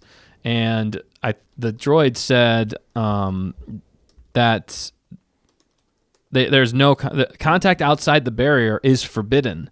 So they say the supervisor won't risk contacting the Republic because basically if the ships go illegally past the barrier, so contact outside the barrier is forbidden. That is what the security droid said. And we haven't seen the supervisor, so there's a big mystery there, which I'm interested to learn about. And there's a lot of theories going around online that we'll talk about. But to be fair in some ways to Wendell, he's basically realized that his only child is lost in space. That's funny. And nobody's planning on rescuing them, and there's no plan. So I think he's formulating in mind that he already knew. And I feel like we're going to find out something more about Wendell, that he's been working behind the scenes even pre this show. And there's a lot going on behind the scenes with Wendell. Yeah, you can just see the wheels are spinning. Yeah, maybe not. He's like, I got to get back to work and count my 7 credits. And Here you go, son. Here's $40 billion. Go buy some lunch for a week. Like, does he know the value of his own credits? Apparently, on their own planet, inflation's really high. It might be. They could maybe. Well, if you have all the money. Yeah. Yeah, and maybe and I feel like in some ways he's playing close to the Goonies' father. The Goonies' father really didn't do anything in the Goonies, so it could be similar to. But I feel like they're going to play him kind of like Finding Nemo. I feel like he's going to end up being more. Tim Merkins just said the same thing. Mm-hmm. Yeah, so that's what I was speculating last week, and that's what I was thinking this week as well, watching it. But thankfully, this scene wasn't very long, and then we'll get to the other thing. Sorry, go ahead. Well, I was just going to say, he's, as a single father, probably overwhelmed, and clearly has some issues, but there's always hope for redemption. And I'm holding out hope, Dan. That's right. Hey, if your acting isn't good, though, you're not gonna be able to deliver that hope. And of all the people so far, David Bauer, whatever his name was that directed this one, knew how to handle Wendell because he kept him quiet. Yeah, I mean, like one zoom, you can see, there's something processing. I'll give it to him. They're trying to wait, let's do it one more time, Mr. Wendell. Look this time, there's actually something happening. Maybe you're worried, or maybe you're trying to think of a plan. He didn't contribute anything. At least Nemo was worried when was gone, and right. You saw the backstory of Nemo when the mom left or got eaten. That was sad. So you felt for him right out of the gate. I don't feel bad for Wendell. He's just kind of not doing his thing. Step up, bro. And get on a ship and leave the planet. Yeah. And maybe that's what he's going to do, but I don't feel like he has enough motivation to do that. But he did chase after, At least go looking for Wim. He did do that in episode 2, which most people let the security droids do that. But this would have been the chance for us to actually feel something, he's understand what he's thinking. Yeah. Because he's not around his son. We know he loves to scream at his son and walk down the hallway. There's just going to be a good reveal in a future episode. I'll say this. Maybe. I'll say this. Wendell is the last thing I thought we were going to talk about tonight. That's the only con for me. That's the only con for me. That's the only con? The parents. The parents. Okay. And Wendell. Yeah. Because we saw Wendell at the beginning. But once all of that scene was done, I had a great, and that thankfully was at the beginning. Again, the editor, the director, he knew how to get it out of the way because these people aren't very good. Let's go on to the good stuff. Yeah. And then the rest of it for me lit it up. And it was just it was a fun space ride. And, they handled the kids well. They handled, Jude Law was incredible. For sure. So yeah, I never want to talk about him anymore. No, that's totally fine. I'm hoping by the end of the season that they'll give us a reason to at least tolerate or like Wendell enough. But at this point, he really hasn't shown us a lot. And when it comes to acting, I do agree he hasn't done a lot. But I'm hoping there's a reason for it.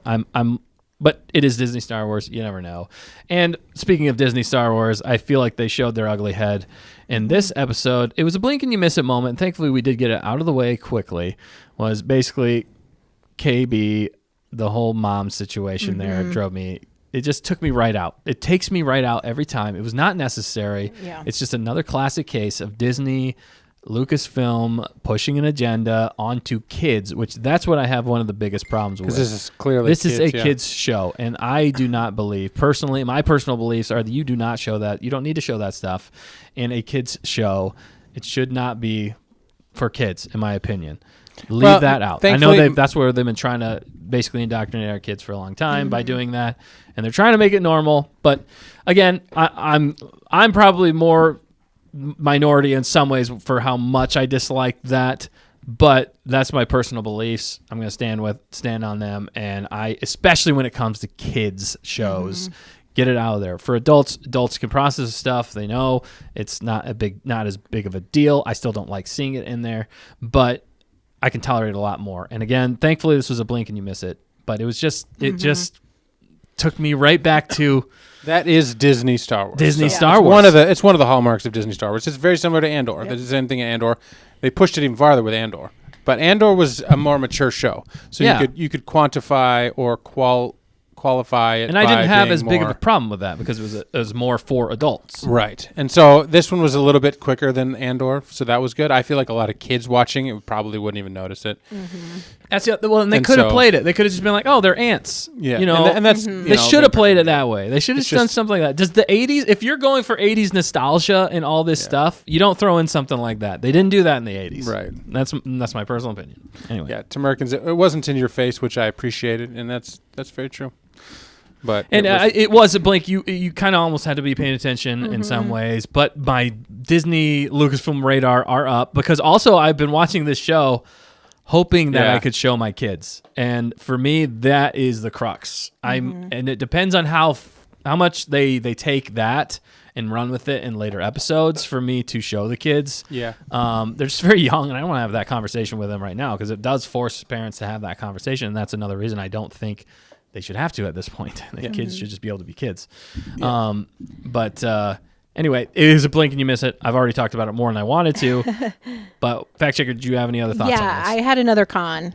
Okay, yeah. It's kind of jumping towards the end. Oh, wow. But we didn't get a character that I absolutely thought we were going to get. Yeah. We didn't get Xanteva. Yes. I'm hoping he's there, but it's a con because there were two X-Wings. It sounded like it was the going to other be pilot. Yeah. Yeah, come on. It sounded like it was going to be Xanteva. It should have been. It better be. Maybe he was in the other. I know, but why didn't he talk? Who was this other dude? I don't know. Who is this other dude? We don't want to. Well, the only thing though, in some ways, is if they keep showing Carson Teva for every season, it does start to make the galaxy feel pretty small. I know. As Bismo correctly said, it's a big galaxy. That's exactly how he said That's it. exactly how he said it. Yeah, but no, it's true. It is. Yeah. So it's not. It would have been. We have a little bit of a personal reason why because absolutely. of Xanteva. Yeah, we were looking for more footage for the sequel. Yeah, we were. And I predicted that he would be in this, too. so I want to be right for once. Yeah, and he still could be. He could still report back, Yeah. Whether or not this is a big enough issue to call in Mr. Head of the whatever it is that he is. Right, because he has moved up the ranks, I think. So it does make sense. But yeah, for us, we were kind of hoping he'd be in there. Yeah. It sounded like him for a minute, and but it was kind of cool because there were the New Republic, X-Wings. That was very Star Wars. Yeah, that whole sequence was Not the security I expected. Yeah, and then going back a little bit, Not the security I expected. Yeah, they weren't very good at catching that bucket of bolts. Right. But that was an interesting. I like the fight scene or the fight sequence or chase scene, whatever that was in the ship. It reminded me very much of Star Wars. It was the same nostalgic gun turret. And the same kind of feel for it. It was just that feels Star Wars. It did. And they're kids, but it's like they're kids, but we're like the people feeling experiencing with it because like I want to jump into a gun turret on some bucket of bolts like the Falcon. Yep. And line up and try and shoot and thankfully they didn't shoot out of the sky, those poor Yeah, they didn't. New Republic. Yeah, dudes. I know. So that would have been a little too these dark. kids are truly murderers now. They can't go back. Now they're literally. I mean, they might be wanted. Well, and what makes it worse in some ways is those kids have no idea that those are technically kind of the good guys in this galaxy. Yeah. So it would have been even worse if they did blow one of them out of the water, just killed them, and then to find out later what they did. I mean, that would be a pretty heavy hit for the kids and for the show at this point. So I think they played it very well, very well. So great point there, Dan. The cinematography looked amazing. Yeah, the way they shot it. Cool planet. Even even the escape plan kind of they had, although Neil flying the ship, I loved it. Oh, absolutely Neil. hilarious. Who doesn't love Neil at this Yeah, point? he's got to be the favorite. Did he not just grow on everybody again in this? Yeah. In this, Pretty much everything he says is funny. everything he says, everything he does, it's adorable, and just hilarious. Like, I don't know if you guys noticed, since we're talking about Neil, he was flying the ship, but there's two other scenes or a couple other scenes that Neil.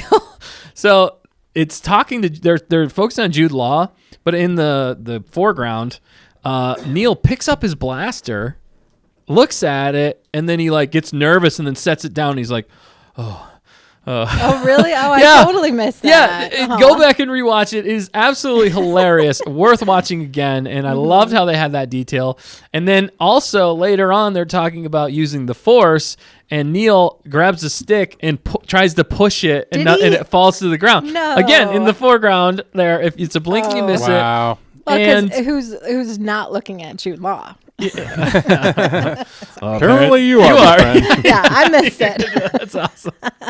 But then one of the most adorable though, really, was whenever Neil was sleeping and you heard his little trumpet sound coming out of his trunk there. Still missed that. You missed that too. Maybe the volume was too quiet. Maybe. There were so many excellent Neil moments in this, and then Yeah. but going back to him flying the ship, I would not trust my child with driving bucket of bolts. driving my car Yeah. very far, let alone flying a starship where you have to run around on and I not know. crash and fly low and try not to crash and into try the. and fix it and Yeah. get the kids in the gun ports and But it was- a lot. But it was hilarious timing. It was the way they played it was really funny, and it looked absolutely amazing. That whole thing, plus the escape had some cleverness to it for kicking up the moon dust, because wasn't it a moon they went to? I believe it was like a moon, and they kicked up the dust in with the sunrise, so then they could escape that way. There was actually some cleverness there. It wasn't just like we outrun them and got away. Yeah. There was actually some thought put into even the escape, which I appreciated, and the way they pulled that off with the effects looked absolutely amazing. And I did love the gunner thing. Yeah. So much fun. The teamwork with all the kids Yeah. and Jude Law at that point and SM33. Yeah. It was good. So you feel like, okay, this Shmee? is kind of becoming. Did you get that? Oh. Did you? Okay, I was wondering. We haven't had a chance to talk to you about it. Yeah, SM33 nope, Shmee. They did the same thing. Battery. Oh, I love that. BA77-3RY Nice. is Isn't that funny? battery. Yeah. I didn't notice it either until they said it.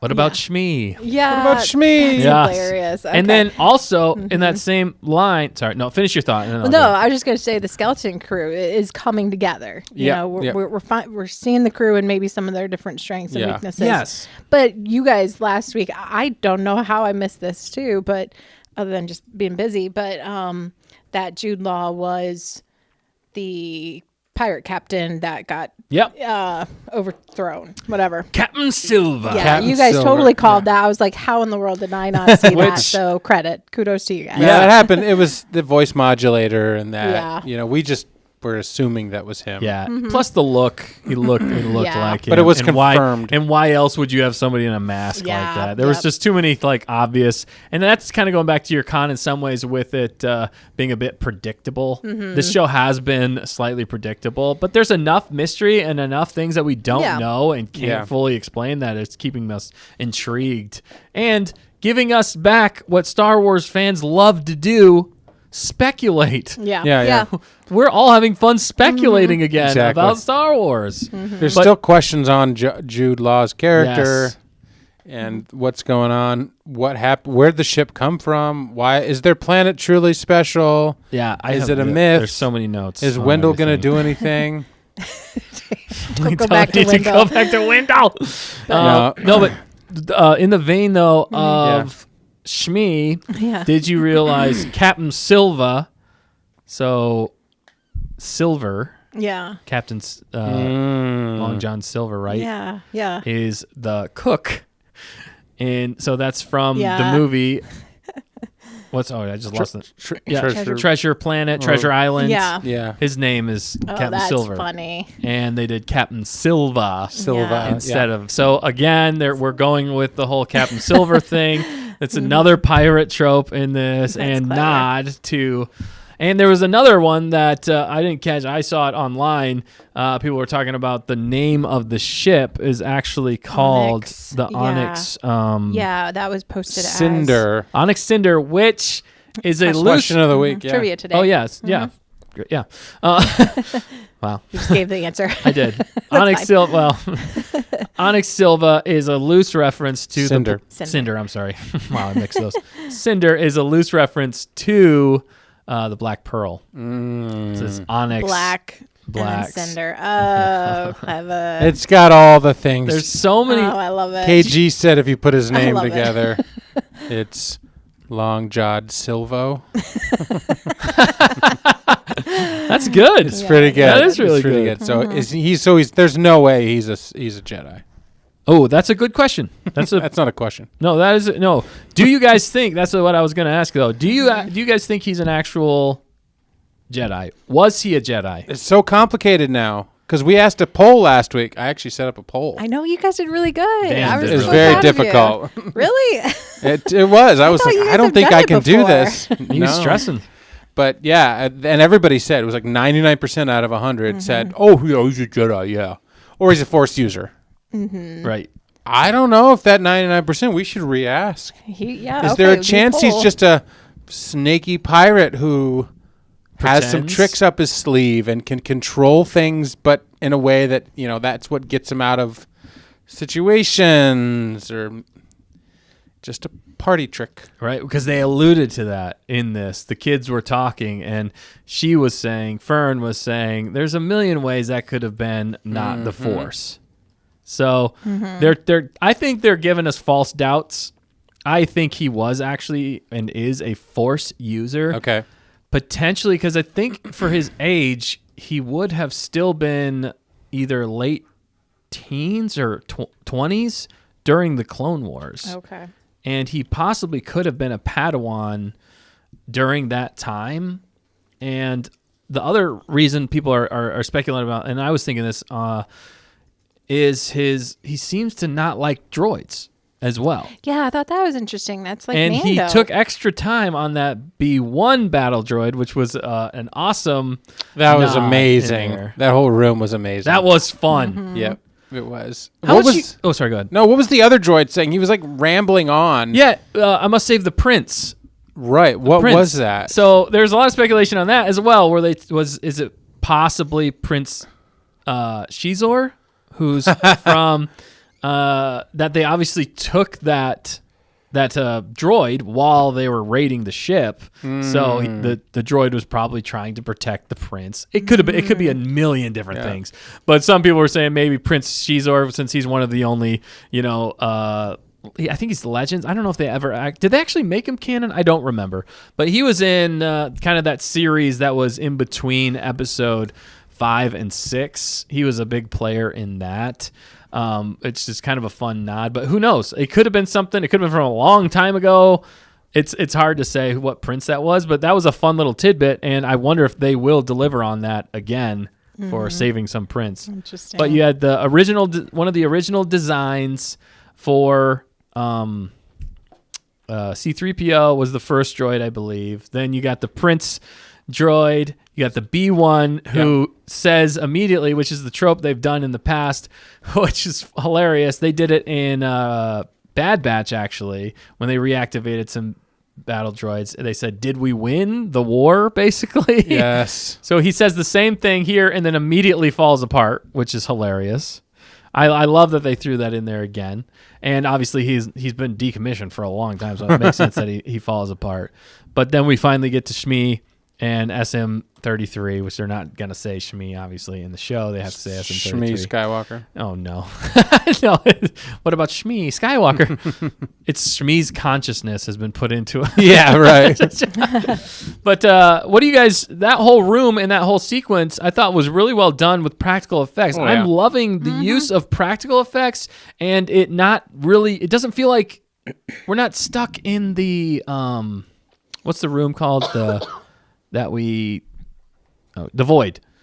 We're not in it. I mean, I know they're using the void, but it doesn't feel like we're using the No, void not at quite all. nearly as much. And I'm really loving that, and that's what's giving it that real film feel. Mm-hmm. And The void. You're talking about the vision, room where they film it all. yeah, the void. Yeah, that's Is it called the void? Yeah, I'm pretty sure it's called the the void. I didn't think that was it. I don't. I think Is it's, it not the void? Sorry, No, it's let me like know. The vision.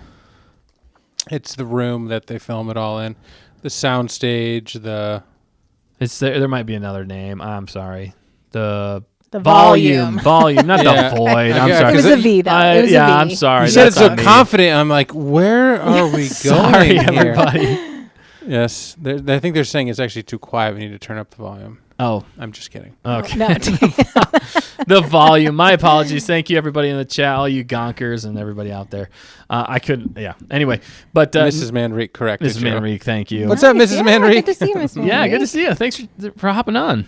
But yeah, there's so Bismo saying here. Dustin usually knows all. That's why he was confident. I was so confident, but I led everybody astray. But you guys called it. You guys knew it. So I appreciate that. You know, constructive criticism. I welcome constructive criticism, as should Disney Star Wars. Anyway, where were we at? The volume. Yeah, what did you guys The think use though of about the that. practical effects They're doing a good job of and managing the sets? Oh, for sure. Yeah, it I mean, feels like bigger. the other escape or the escape scene earlier in the episode where they're trying to pull away from the gas line or whatever, the fuel line. And Yeah. bumping into all the ships. I mean, that looked great. It looked you like a know? movie. It Yeah. really did. It looked fantastic in the way. I love also the fact that others have said this as well, but the way they did that whole pirate port, which I have it here, the name of it, Port Borgo. Nice. It looks even like a pirate port with the way they have the docks coming out. Yeah. And then I think it was New Rockstars or somebody else talked about online that said that the blue hue of the whatever, because they're on an asteroid, but it looks like what am I trying to say? The force fields. They're like, it looks like waves going up against the shore. Oh, clever. Yeah. It was these They had subtle fun with things that that. I didn't even realize. So kudos to them for figuring it out. But I love the fact that they're making it look so pirate-like in a port with all the fueling things. It looks like rigging on a ship. Yeah. So there's so many fun things. And there was actually a couple of Easter eggs in there. Really? Yeah. I love that they're using so many Easter eggs. Yeah. Let me get to it. I have it all here. Well, Sorry, had a lot of I also notes. liked the just the way that they escaped from that base or that port. You know, they didn't have to hide the children in a trench coat.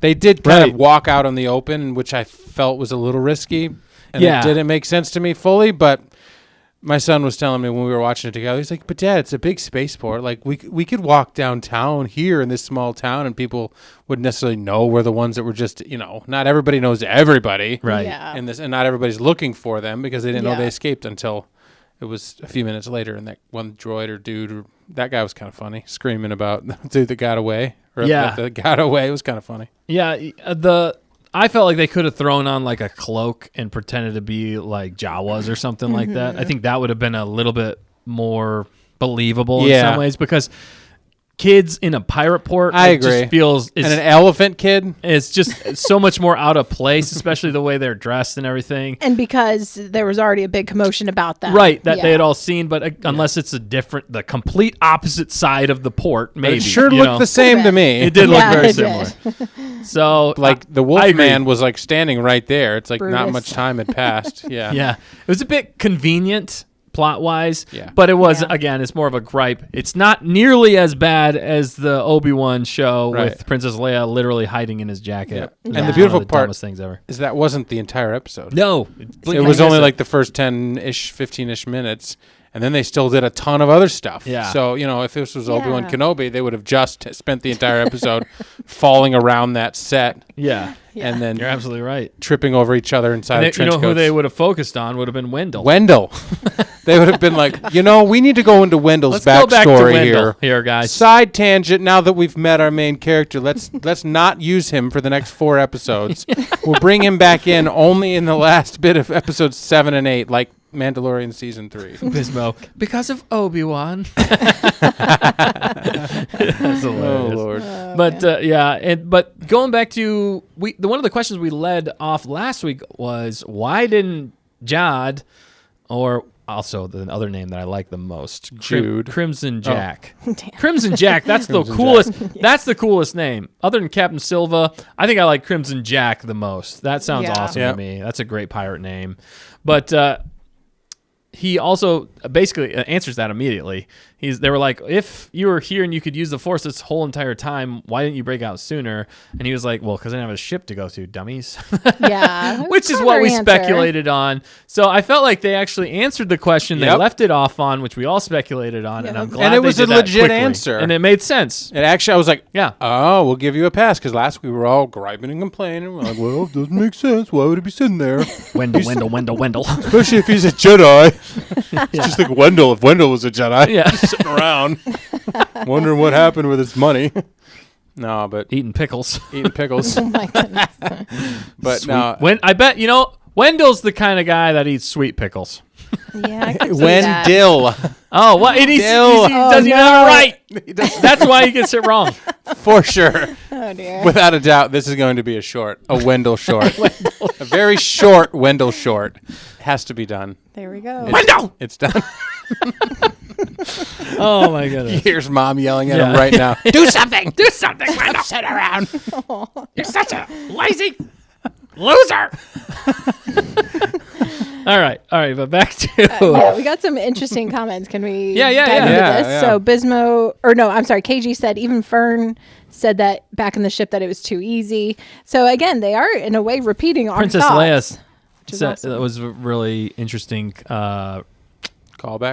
echo for Yeah. Princess Leia, because Princess Leia said that whenever they escaped, she's like, it's too easy. They obviously are tracking us or something like that. So they're definitely pulling a Princess Leia vibe That's there. cool.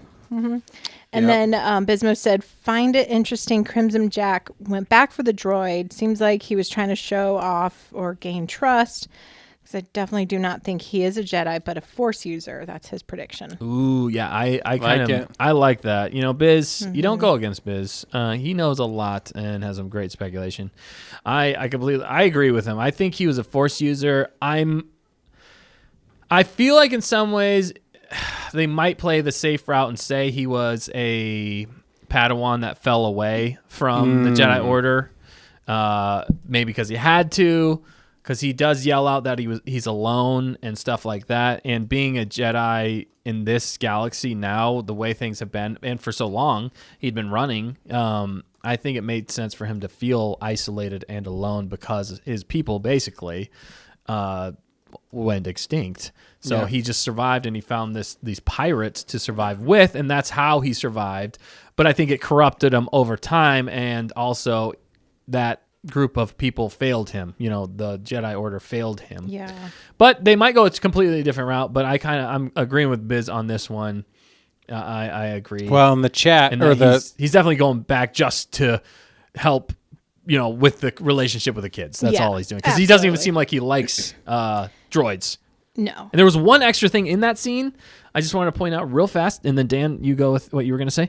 The voice actor of the pirate there, I got it here. Well, that was great conversation. he there. sounded familiar. That was cool. Yeah, did you guys figure out who that was? Nope. Was it Hang on. Simon Pegg? No.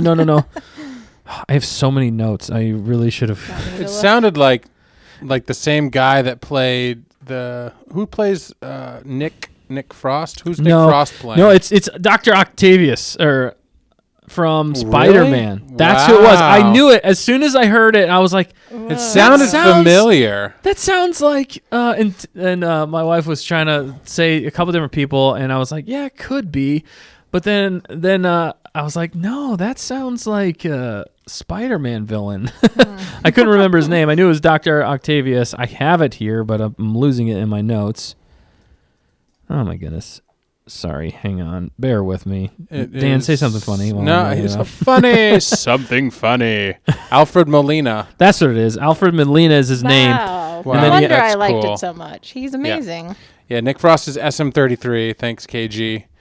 Yeah, it's crazy. Tamerkin's random, but I just remember the Alderaan name drop. That was cool and sad. Yes. Yeah. So Clever, cool. though. So sad. Yeah. All of the facts that this is the mystery of the show that continues to ride, and the fact that we don't know why they know so little about the galaxy.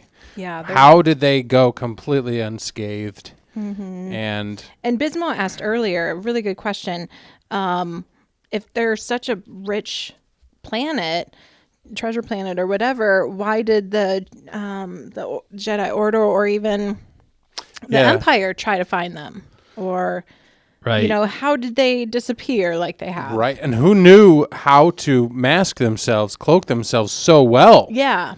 You know, was it Jedi related? Did the Jedi get involved? Is it another secret thing that the Jedi screwed up, or Yeah, 'cause- the Empire, or the banking clan, or something along that line? Right. There was a lot of information that they did dump quickly when they were talking about.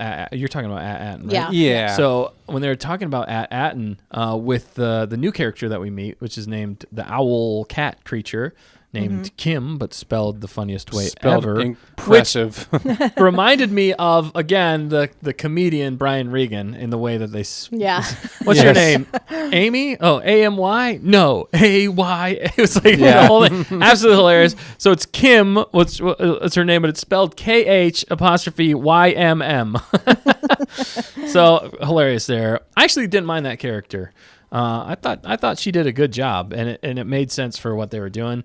But and the whole idea of an owl was always looking around, and she was basically in a observatory the whole time. Yeah. But anyway, they talked a lot about Aten and how there was nine planets that they set up that were the jewels of the Republic, I guess, and they were supposed to be kind of hidden away.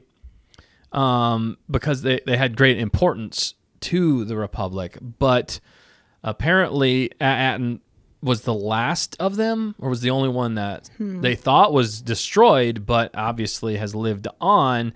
And they're saying that could have taken place during the Old Republic, whenever the Sith Empire attacked and destroyed those planets to cripple the Republic and their funding. And Aten went into hiding, or they did that to protect and cut off all communication just so that they couldn't find it. And that's a lot of the theory that's going around. And I think she does mention that. And if you're looking at she unrolls that scroll, and there's people that are speculating like crazy. And I've looked at a Okay. lot of that stuff. Wow. Yeah. So it was fascinating to me. And so the question is too, how long, because they did mention the Alderaan, not knowing, they have no idea about Alderaan. Yeah. Now, is that just kids, or is that the whole planet? I think that it's the whole planet. And so the other speculation with Aten that's coming out right now is some people are thinking they're trying to tie it into the First Order and how Papa Palps comes back. And how he does that is he uses this planet to fund or build a lot of those ships, and that the great work is actually a continuation of Palpatine, that he hid this, or he found this planet from the Old Republic and took over. So, but a lot of people were speculating that the great work had been happening for a long time before that. But he found the planet, and then he replaced the supervisor with someone who was working for him. So the people on the planet don't know that they're actually working for the bad guys. They think they're just continuing on with which has come for potentially thousands of years if they've been there that long. So do you guys think that Aten has been hidden away from the galaxy for 1,000 years? Do you think it's only 100 years? What are we thinking time frame on this? I'm not thinking too far. You don't think too thinking far. a few Okay. generations, but not 1,000. Okay. Yeah, I don't know. I kind of agree with you. I don't feel like it's like way back in acolyte times. The dark time. No, I'm thinking more along the lines of Empire, pre-Empire Palpatine, doing stuff, because he did so much stuff. Mm-hmm. You got Mount Tantus. You got, the more you uncover, they're like, this dude was crazy. He had his hands in everything, and he had all the droids all the clones being made, and what a mess. So it would just make sense that there's more collateral damage, and at Aten might be some more of that collateral damage. KG says old Palpy's contingency plan. It could be. Because somehow he returned and da-da-da-da-da. Oh, shoot, yeah. But Yeah, I have a theory. Yeah, But do it's it. not crazy. It's just reminds me of The Village. You remember The Village? Yeah, we talked about that a little bit last week. It didn't we? just has a lot of more similarities to me. And that was set up by basically a group of people that just kind of chose to walk away from civilization. Right. So maybe this was set up. Spoiler alerts for The Village. If you haven't Maybe this was set up as an organization, been out for a long time. with bigger people involved, and then when those people got, too far away, they created their own separation some way. You know what I mean? They figured out, okay, with the nebula, they'll never find out about us. We'll just send a thing and make it look like we blew up, or something, and stop communicating with them, and they'll never know. Mm-hmm. Yeah. So they created this bubble, and maybe that's where Wendell and the parents, or certain people higher ups on the planet, which we haven't met any higher ups really, except for the one mom on Aten. Yeah, fair. Maybe they're doing something actually to control what's who goes in, who goes out. That's kind of what it makes sense to me, and it might be more of a smaller story, but I think there's bigger implications. But it reminds me of The Village. You know who else was in The Village? Bryce Dallas Howard. Yep. Very Do you know who else? Sigourney Weaver. I forgot she was in that. She's in The Mandalorian. Right. Oh, wow. In Mandalorian Oh, Grogu weird. movie. Yeah, I She's forgot gonna about be. that. She's one of Bryce the Dallas only- Howard is directing one of these episodes. Yeah, like she the absolutely is. fourth Nice or tie-in. fifth one. Mm-hmm. Yeah, no, I think there's definitely an element of that going on. I almost feel like that's how it started. Like they colonized it, and then they had the great work to kind of keep them motivated to keep doing what they needed to do over all this time. Yeah, the great work. Because if you look at those paintings and stuff like that, it's all the species, I feel like, for the most part, that you see are species that are the only species that we've seen on the Interesting. planet. So, and it's obviously, we found out it's illegal to go past the barrier and to have communication outside of the barrier. I think the supervisor is possibly in contact with people outside the barrier, but is kind of keeping a hold on the planet and using it for their specific gain or loss, or maybe they're just in charge of making sure nobody leaves and nobody comes in, type situation. But what's in the security droids? They're a little suspicious. Yeah, like that's true. Mm-hmm. They have a lot of power. Yeah, but where does that power come from? Yeah. Exactly. So who's giving them the prime directive? Is it B-1 battle droid style where there's a command ship just off of the thing and they see nobody ever goes in, nobody ever goes out? Right. And Willy Wonka. And I almost feel like that's going to be the role that the way they take. It's almost, funny enough, kind of like Hot Fuzz. If you've ever seen Hot Fuzz, I just spit. I'm sorry. Hot Fuzz, where they wanted to create the perfect village or society and everything looks amazing, but what dark things are going on behind the scenes for this community and world and planet. And that's kind of what the security droids are making me like. I feel like the security droids might actually be a little creepier than what we're thinking. Mm-hmm. There's definitely more to it. And that's one of the biggest, I think the biggest mysteries we have so far are what's going on at Aten. Where did they come from? How long have they been there? And what is the big treasure on that planet? Is it actually, do they mine, or do they literally just accountants that go through money that passes through all of the Republic? But how are ships coming to and from if they're not allowed? But maybe there is some small thing and one person controlling it all and profiting off of everybody else. That could be possible. But then also we got Jod, Crimson Jack. Was he a Jedi? Can he be trusted? Mm-hmm. Is he going to betray the kids? I think he's planning on betraying the kids for the treasure. He's just using them as a means to an end, but along the way, he's going to end up caring for them more than he wants, kind of like Treasure Yes. Planet. Obviously, they've given a lot of those things, and he's going to end up helping them in some way, or at least not turning that bad. And then, I don't know, those are kind of the two biggest things so far. And are the kids going to make it back home at this point? They did end this episode with the kids jumping back to hyperspace, and I think it was to the coordinates of Aten, wasn't it? That's what I think. I think that's supposed Should be. That's what they went there for. Yeah, Right, they got because the they stole the chip or whatever. yeah. The data chip from Kim, Yeah. and then KB was also trying to figure that out, and then gave the clear to go and jump. There's so much that we could break down, and there's so much in these episodes. We don't have enough time to talk about every single detail, unfortunately, but it's super fun to speculate and talk with all of you about all the details. There's so much more. But those are kind of the big questions of this episode. And we've talked about a lot of the standouts.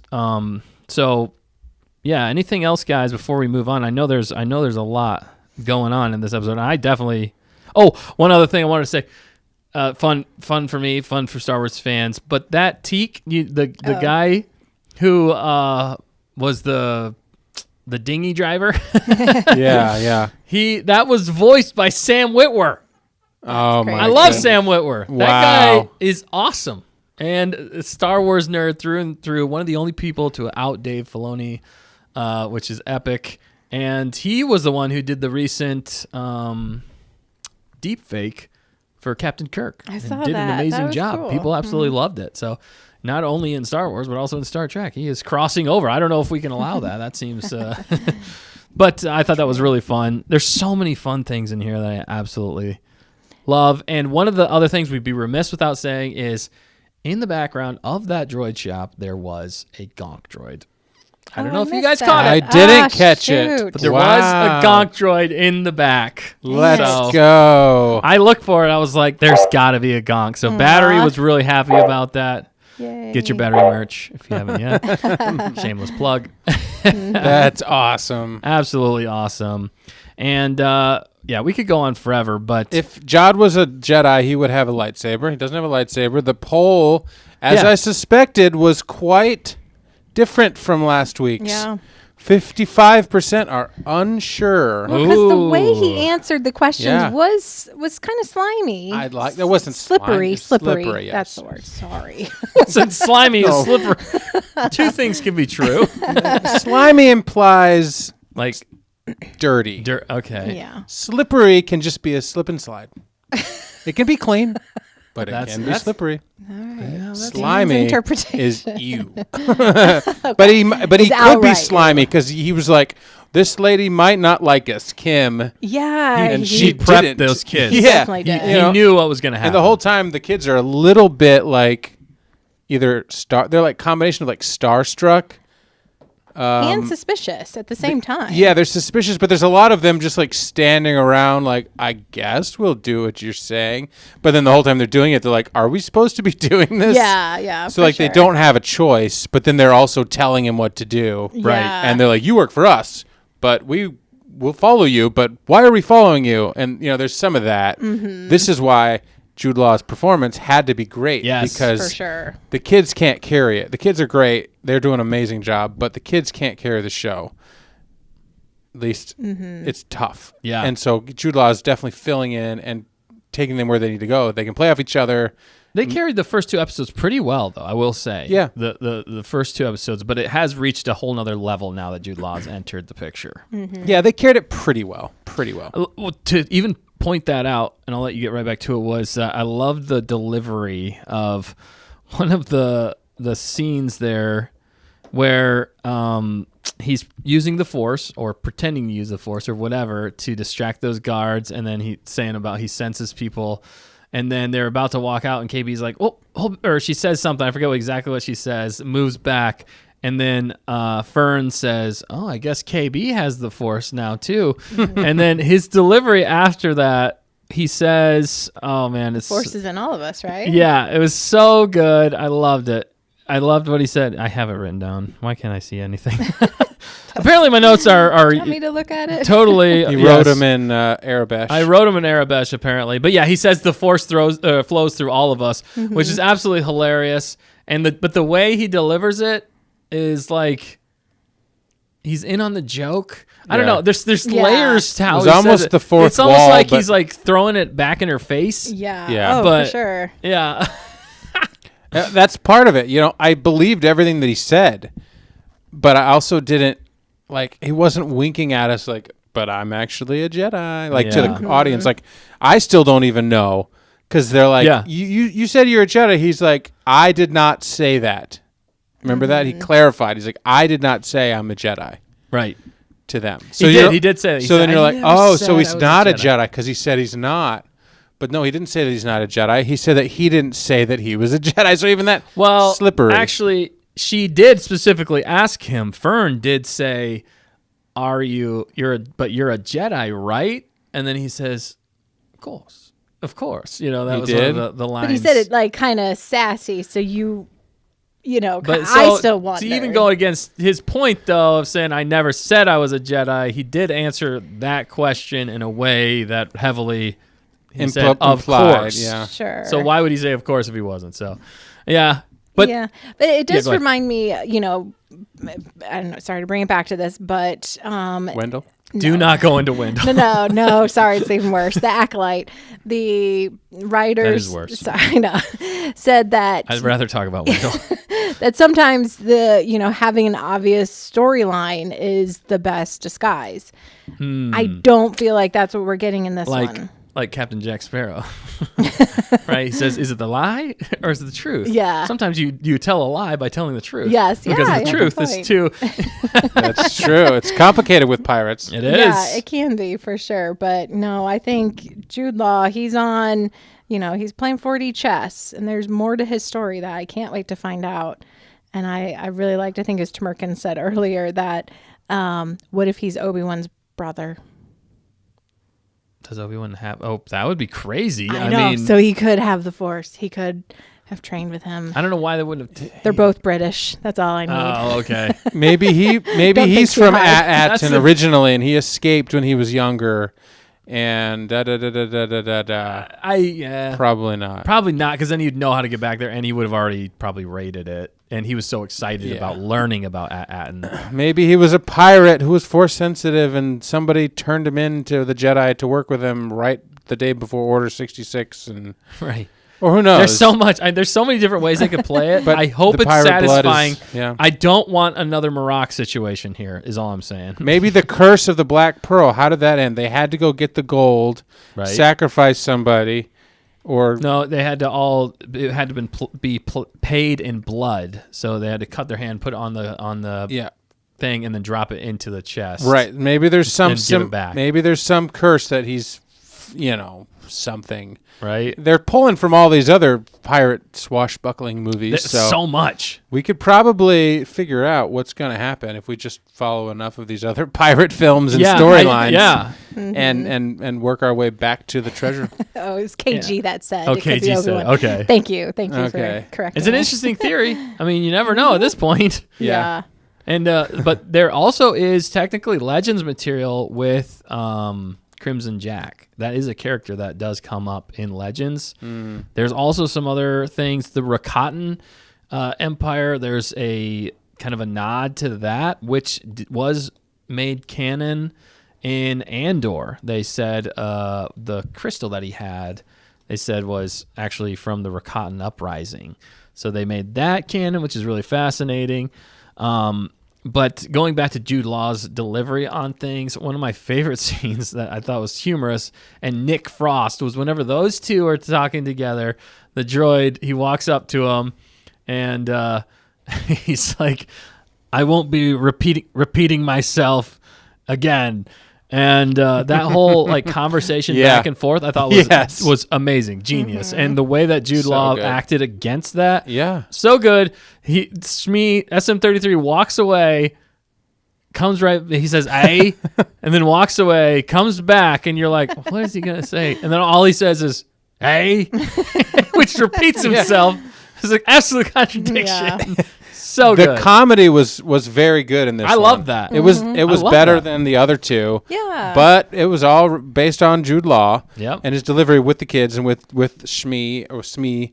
And then the cereal bowl kind of reminded me a little bit of Yeah, Andor. that was great. Yeah. It wasn't yeah, cereal. It was that's some right. kind Like of super Jello. forgot It almost about looked like that. Jello. Okay. in yeah. It was some some really powdery kind of Jello or Yeah. whatever. And then the kids were starving and they That ate was it. so funny. I It was know. awesome though. And Neil's and stomach growls. Yeah. just like we actually rewound it and watched it like twice because of the way that it's just kind of like awkward and him just eating and he's just like no big deal, no pressure. He's just eating his meal and yammering on. He's used to just taking care of himself and expects them to do the same thing. Although Exactly. but he used it to his advantage though. Yeah. He got him to, as he was eating, got him to listen, and then he said, "There's more in the pot," kind of sweeten the deal a little bit. Yeah. Yeah. Exactly, which is kind of funny. Again, there's like a power struggle here substantially. The Yeah. kids know that he's the adult in the situation and they needed him to escape, but they're also very leery because they're not just punk kids, especially Fern. She's very And leery. KB, actually KB, KB's very, very even more so. savvy. Yeah. And that she was a did great line delivery between those Yeah. two. And right before that, speaking of parents and the adults and the kids, so funny when he was like, the cut scene, or not cut, but how they transitioned was perfect. And it's so true with kids. He was like, all right, we got a few hours before we go anywhere. He's like, you might want to get some rest. And Fern goes, which is more reminiscent of a bratty girl instead of a girl boss, which I'm kind of glad that they went that way. Yeah. She was like, but I'm not even tired. And then the next they do a hard cut and it's her sleeping. Yeah. Yeah. I was like, yes, absolute perfect child thing. That's exactly what happens. They're like, but I'm Yes. not even tired. And the next minute they're out. Out like a light. And Yep. that's the thing with Fern. I know there's some contention out there. People aren't liking her too much. I still see that she has more of a character arc already than Omega or some of the other young Yeah. kids.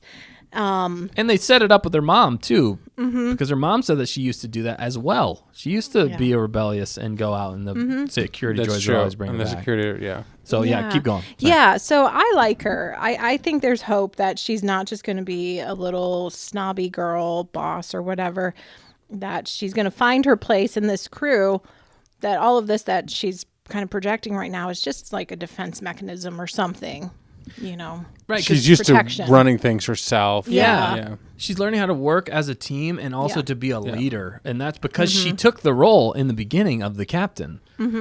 So she's now forced into this position in some ways, and she has to think about more than just herself. Yeah. Which is tough for her because she is so rebellious and she does want things her way, that now she's got to look out for these other kids, and she's thrown into a situation. So I'm with you on this. I think that they're just setting it up for some great character development. Yes, yeah, and for that's sure. what I'm enjoying, and that's what I liked about episode 3, because we took the time in some ways to develop the kids' characters a little bit, but Yeah. also introduce the new character and show more backstory with Jude Law's character. This was more of an introduction to Jude Law's character in some ways with him. This is the most dialogue he's had and everything like that. So they had to kind of get things set up.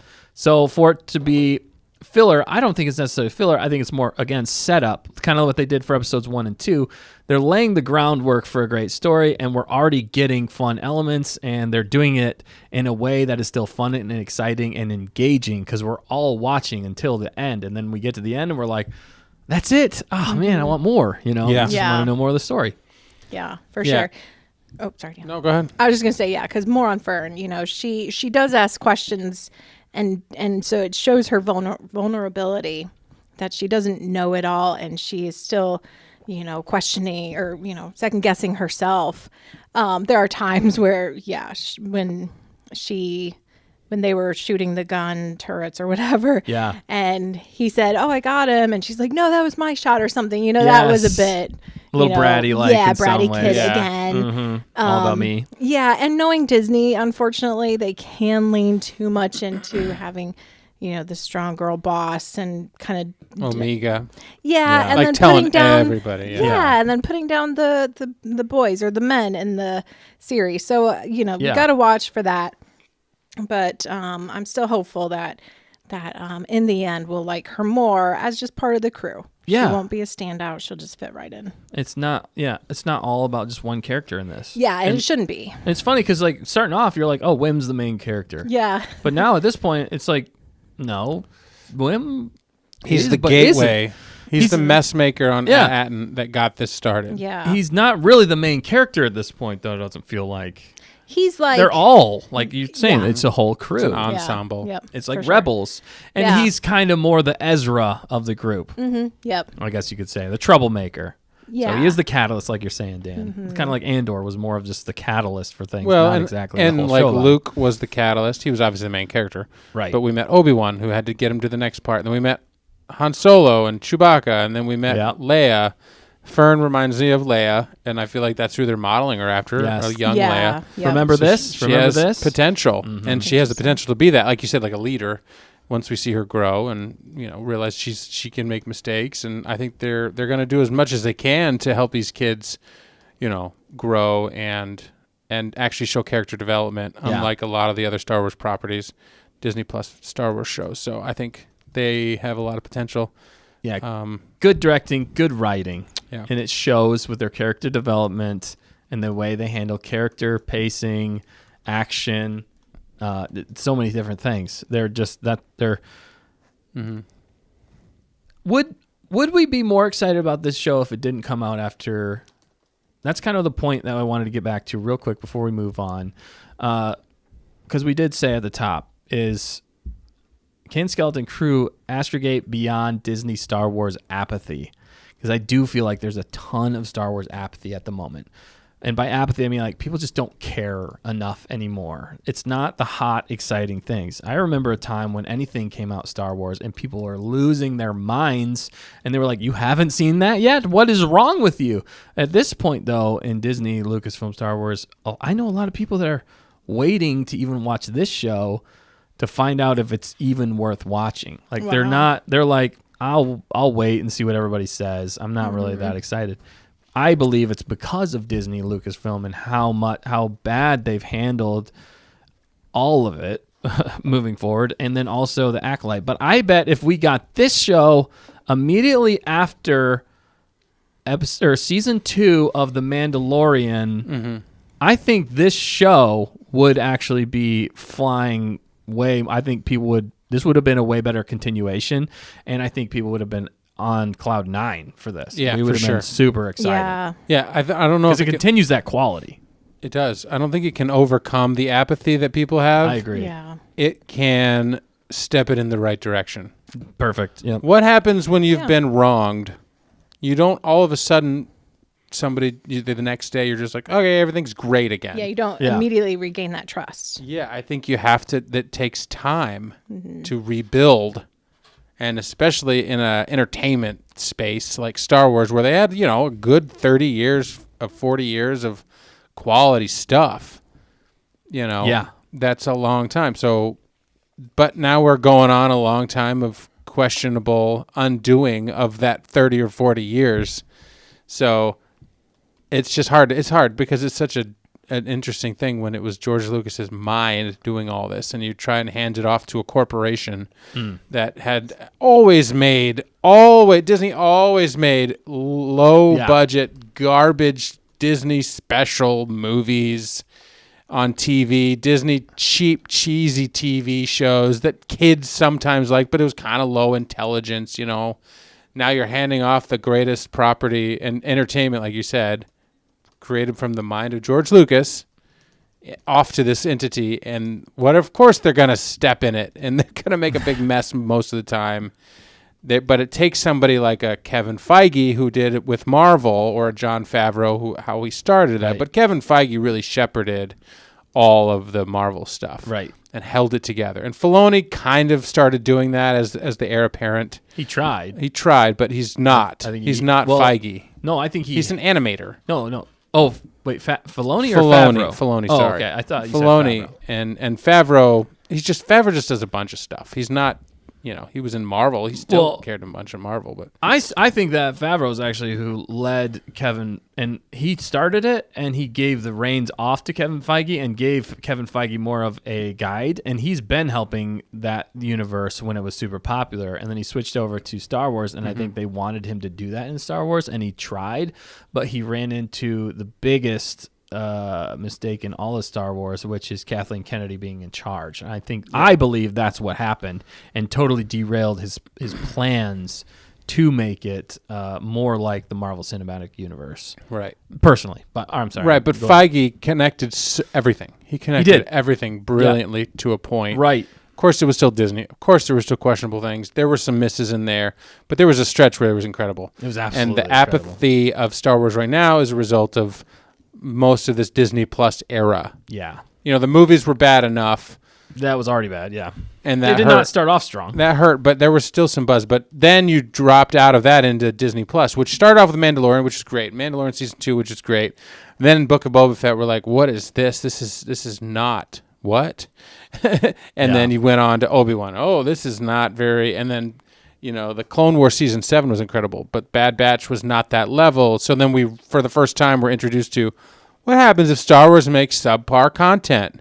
This is what you get, apathy. Yeah. And then it builds and builds and builds because we're like, well, maybe this is going to be the thing, and maybe this is going to be the thing. And then the more hype you build around it and the more it lets you down, the more you're burned. And Yeah. so it takes a long time to rebuild that. And this is a stepping stone, is the long story short. So far. And that's the caveat here is we haven't seen the end of the season. They still could step in it in a major way. But from what we've seen, I don't think they're going to. I think that this will actually end up being one of our top favorite shows come Disney Plus, as long as they don't go a complete 180 or they throw in. You never know, though, with Disney Star Wars. That's the thing. It's This actually- episode made me actually the most nervous Yeah. for what they introduced. But it actually, because they did it in Andor, it even more leans into Andor stuff. And for me, Andor is the best thing that Disney Plus has done because they did that, unfortunately. But they did it in a more subtle way. Like, hey, look, you got to check these boxes, but do it in a way that doesn't hit you in I the hate face. that they even have the boxes that have to be checked. Yep. That's the problem. Oh, for sure. For sure. That's just Disney. So until Disney is no longer in charge of Lucasfilm, then... Right. Or Lucasfilm is no longer, all hand in hand with Kathleen Kennedy. Right. KG said KK was the co-creator of Amblin Entertainment. She produced a lot of what we loved in our childhoods. Very true.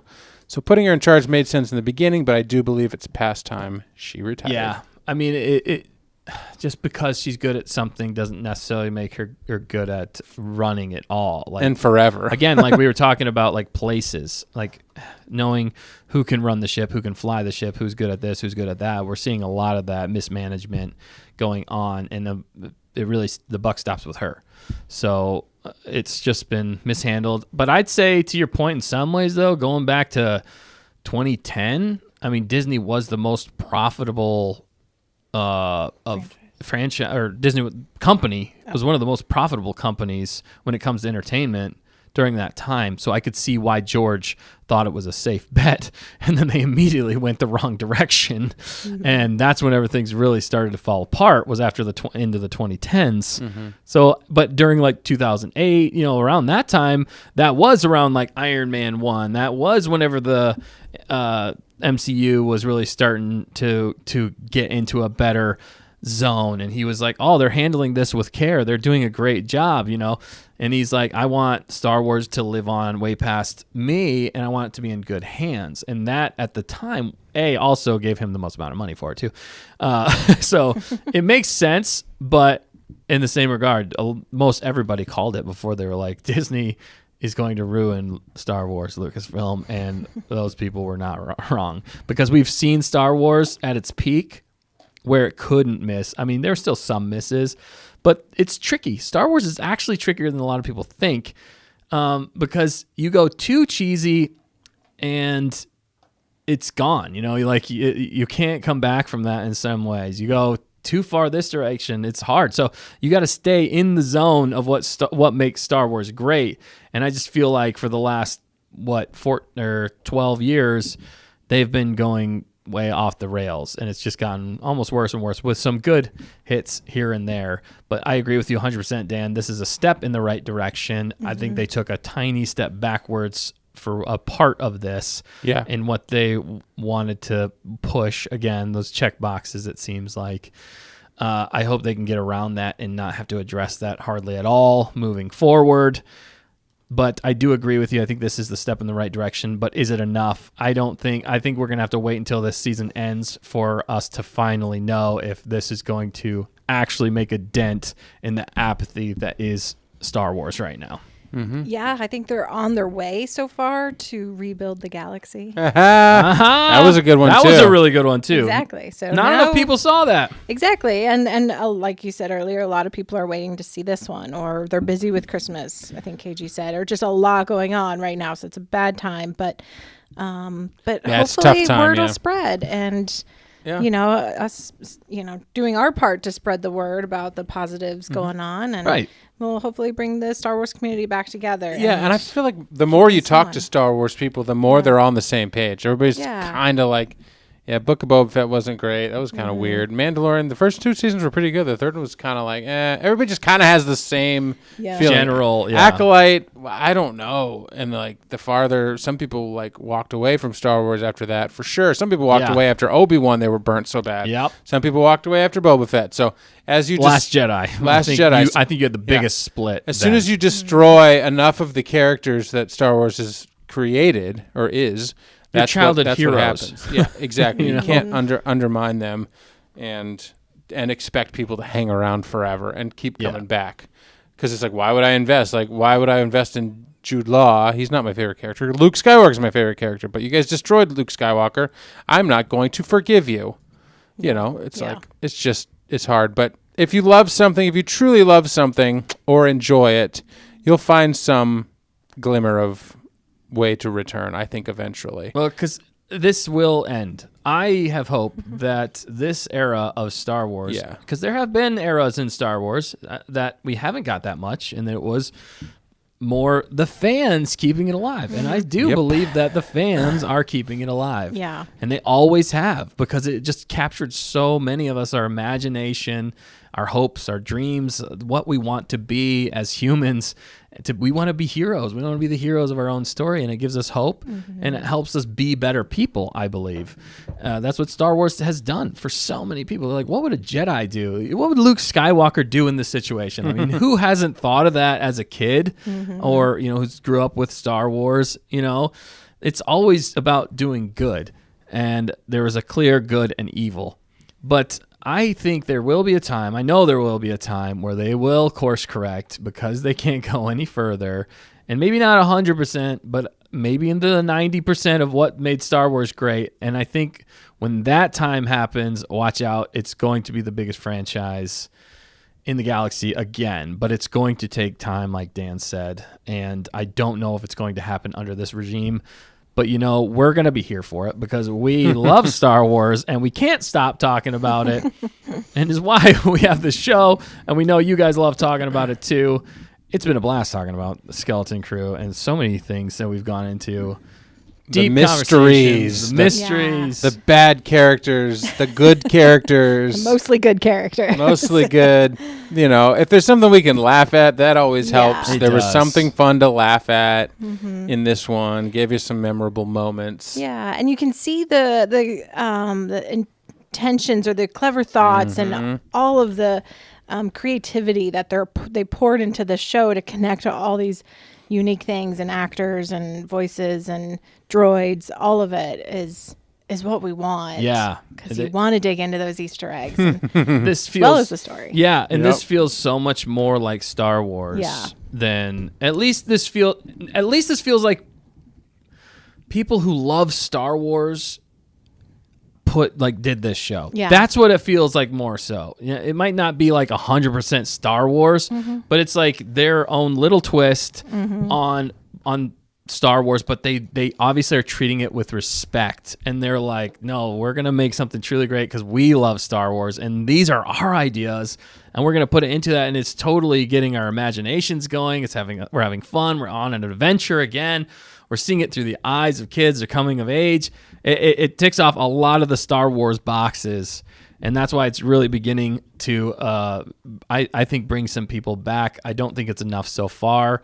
I think if this end of this show is fantastic, like close to, I don't know, I'd say if they get close to a Mandalorian ending, season 1 or season 2 ending, I think you will see a lot of fans come back to watch this series, and there will be more buzz. So they're setting it up for that, I think, already. Yeah. So yeah. I don't want it to come too soon. I want more, but I don't want it to end, yeah, already. it's a weird juxtaposition we have here. I think, like you said, this holiday season, they knew it was going to be good because they dropped it when they dropped it, because people might miss the first 4 episodes because of the busyness of the season. Yeah. But come Christmas time or Yeah, New Year's, you people can will binge Yeah. and watch 4 or 5 episodes. And I feel like this show is even more bingeable because they really do Yeah. leave off and pick up It right where is. you came.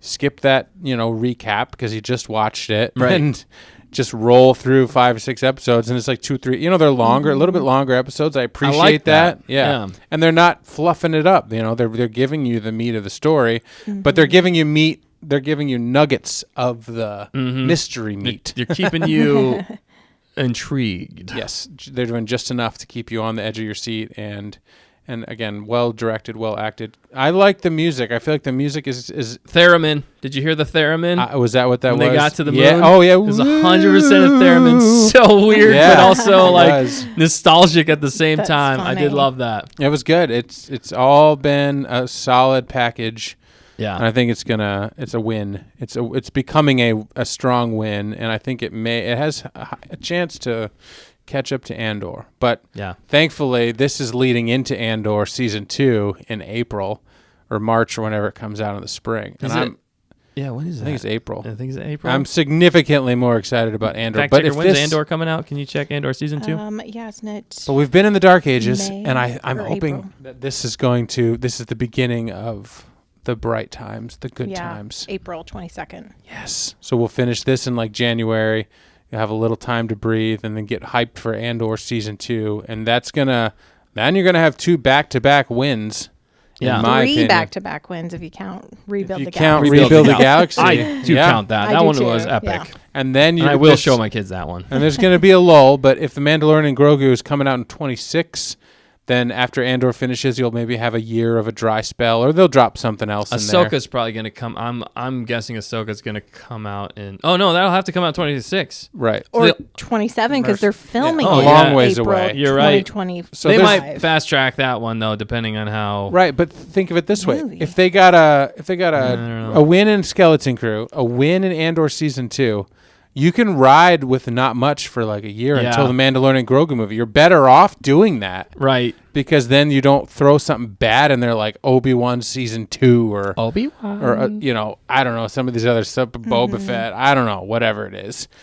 And then you can be riding a high wave into Mandalorian and Grogu, and the Star Wars fandom can possibly turn around. There might be enough, because if you leave off Andor season 2 and it's fantastic, and you're leaving Star Wars fans wanting more, and they have to wait for it. Because that's what George always did. He left things off, and it wouldn't be for like another year or 2 or 3 that you'd have to wait before you watch anything else Star Wars related. And at that point, it's like fans have been speculating for 3 years, not just like a week.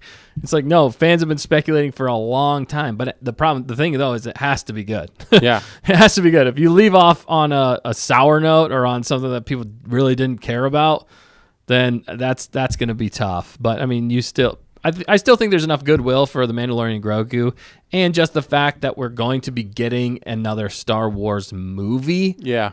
I think Movie event. Both of those, I think, are going to culminate to be pretty popular. Not as big as they're probably hoping, just in the state of Star Wars, unless something changes in that amount of time. But yeah, wow, we could go on forever about this. But We have gone a good. we have good gone amount on of time. a long time tonight. It's been a great conversation. I love every minute of it. And you have a comment you have to respond to. Oh, okay. Okay, yeah, what is it? Is it a Dan bit? It's on Pulled the it up. screen. Oh, it's up there. Okay, sorry. But what are the chances that Andor season 2 is good? Ooh. Oh, Biz! I love it. I love it too. The chances are improving every day. Well, yeah. Well, and didn't they announce that Diego Luna is going to? Star Wars Celebration. Thank you. Japan. Yeah, so that's a good 2025. sign, right? Man, I want to go to that so And bad. so's Mads Mikkelsen, Yeah. the guy that played Jen Erso's dad. Yes. So he's in it, He's which in- I think we knew. What, Dan? I also I had a thought about that for Andor season 2. They're doing the time frame leading up straight to the beginning, but they could go into more of the book Catalyst. That would be incredible. with Mads, because that book was actually fantastic. And Jen's mom, yeah. she was a girl boss. Well, yeah, No, but she was good. She was character. good. It Yeah, was she good character development. She explains why Jin is so solid. You know what I mean? She Yeah. was a good character, and so was yeah. what was his name? Jin's dad. What? Jin's Galen Yep, Erso. Galen. And then Krennic. I know Krennic's in it. And Yep. dude, yeah. There's so many things. It's gonna I think be. Biz, I think Biz is going to be pleasantly surprised. I think hopefully they'll have You did learned. say. Yeah, but I'm Yeah. I'm hopeful actually. Good. Yeah. I think they've learned a lot from season 1, and they've had enough time to think about it, ruminate, improve, and fix. At least I hope they fixed the constructive yeah. criticism that people gave for season 1, and they really narrow in, and it sounds like they are, because they're covering a lot more time span. So I think they're going to have to make it like succinct, like 3-episode movies. It's basically going to be like a ton of different movies is Yeah. what it feels like. So I think it's going to be good, and the passion that Diego Luna has for the character, and for that, along with Tony Gilroy, I think it's going to be really good. I mean, we liked Andor season 1, so. All right, but we have talked until we are blue in the face when it comes to Star Wars, and I've loved every second of it. You're turning into Thrawn. I'm turning into Thrawn. Neil. I'm turning into Neil. Oh, I that's like that even better. Oh, good job. Blue. Neil. Who doesn't love Neil? I haven't found anybody Me yet. either. Right, exactly. Wendell. No, don't go back into Wendell. He probably doesn't. No. But let us know in the comments below if you're watching this back later, or if you're commenting right now. We want to hear from you guys. What did you guys think of Skeleton Crew Episode 3, title that is hard to say? Very interesting as an astrogation problem. That is the title. What did you guys think of it? We want to hear from you guys. We want to know, did you guys rate this highly? Did they take a step back? Did they take a step forward? Do you think Jod is a Jedi? What's going on at Atten? We want to know what your thoughts and theories are. We love to speculate, and we love to hear from you guys, so let us know. And then while you're here, don't forget to like, comment, subscribe, tell your friends, tell your enemies, tell your frenemies about us, because we want to grow this wonderful community together with all of you, because with all of us together, we make Star Wars better. And by butter, we mean better. So Absolutely. you need constructive criticism. We always try to be fair and balanced as much as possible here when it comes to Star Wars. We praise what we think is good. It is always just our opinion. If you have differing opinion, we respect that. But and if you have the same opinion, we definitely respect that too. But it's just fun to talk about, fun to speculate. But for Star Wars to ever get better, it does take the fans giving their feedback and helping it be the best it can possibly be. So keep talking about Star Wars. Keep praising it if it's good, and calling it out when it's bad. You need constructive criticism. And keep always, staying on target, really. I should just end it there. But I did want to mention, though, we do have another episode next week, same time, same place, 7 p.m. We're going to be going a little Christmassy next week. Maybe not too heavy there, but we are going a little Christmassy next week. So it's a bit of our Christmas celebration, and we'll be announcing a little bit more of our what is it, calendar Holiday plans, next week's. So that's a little Watching movies that we don't want to watch. bit potentially. I can't wait. All the members thing. If you're not a member, gift someone a membership There for we go. Christmas. That is a good gift. I agree. I will And ask for it some from merch. Santa. cheaper than a Starbucks coffee. Coffee. It is actually cheaper than lunch on whatever that pirate base was. It's just on me right now, I think. That's what you think. That's what I think. I don't know. I just want them. I want the people to be able to see it. There you are. There we are. Cool. Yes. I'm back. It is Casey cheaper. said- It is cheaper Coffee. than coffee, and the place that whatever they got dinner and then spilled it all over. and started the fire. Pirate Hub, yeah. Yeah. Right. KG said, jingle the bells and deck the halls. Exactly. We like celebrating Christmas. It's We do fun. like celebrating Christmas. And listen to Santeva again. It's a great song. It'll get you in the mood for Star Wars and for Christmas. It's a win-win combo right there. I've got it queued up. Do you want to and want me to play it as we're ending and then go to the end screen, or no? We'll save it No. for next week. I like it. We could do it. I mean, do might it, as well yeah. tease them up. Did you guys have any last thoughts, though, before we get on out of here? I have lost thoughts. I don't have last thoughts. Right? But yeah. Dill pickles is what we've learned. Yes. They're the best. Not sweet pickles. Get on out of here with that. That's right. Are you the cook, the captain, the pilot, or the gunner? We want to hear from you there. And is Skeleton Crew, is it getting out of Star Wars apathy? Are they taking the right steps to get out of it? We want to know. Are you Star Wars apathetic watching? I hope not, because you're watching a Star Wars channel. It's possible, though.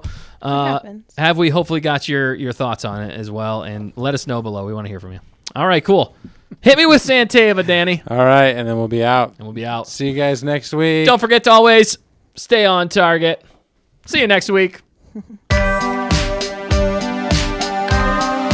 It's this and then.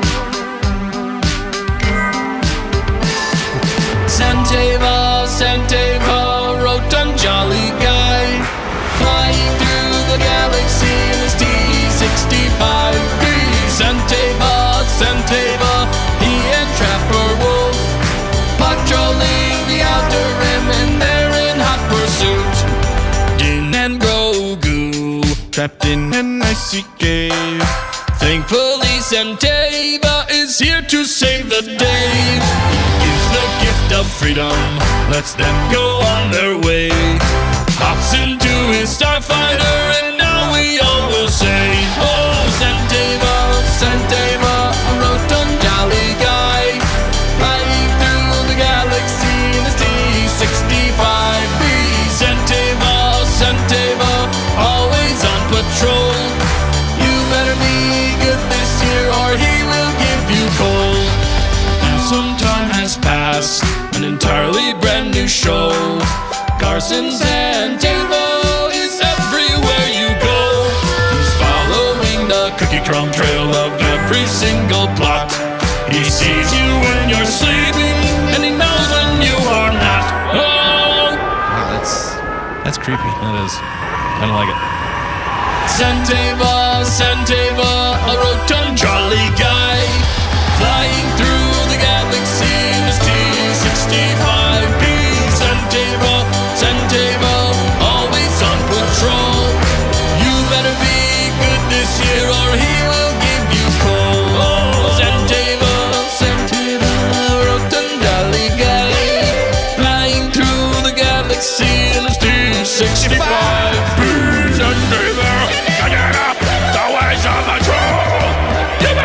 You better be good this year or he will give you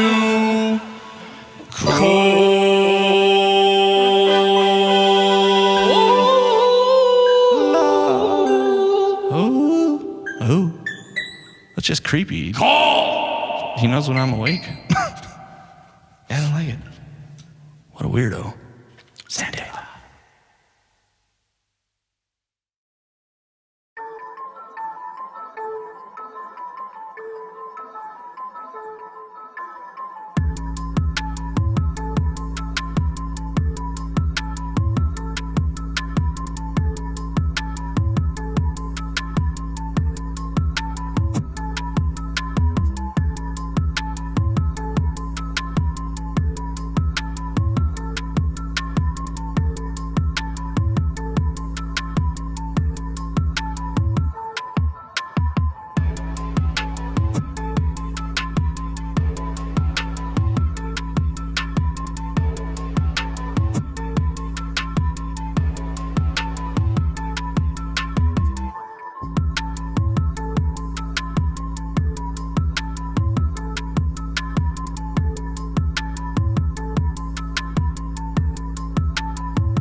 Where's Wendell?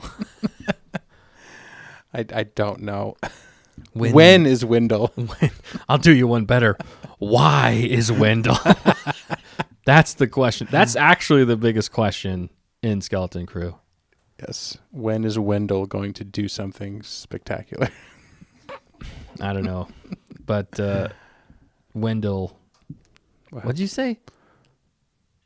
Wendell's The dill wins with Wendell. Dill wins with Wendell.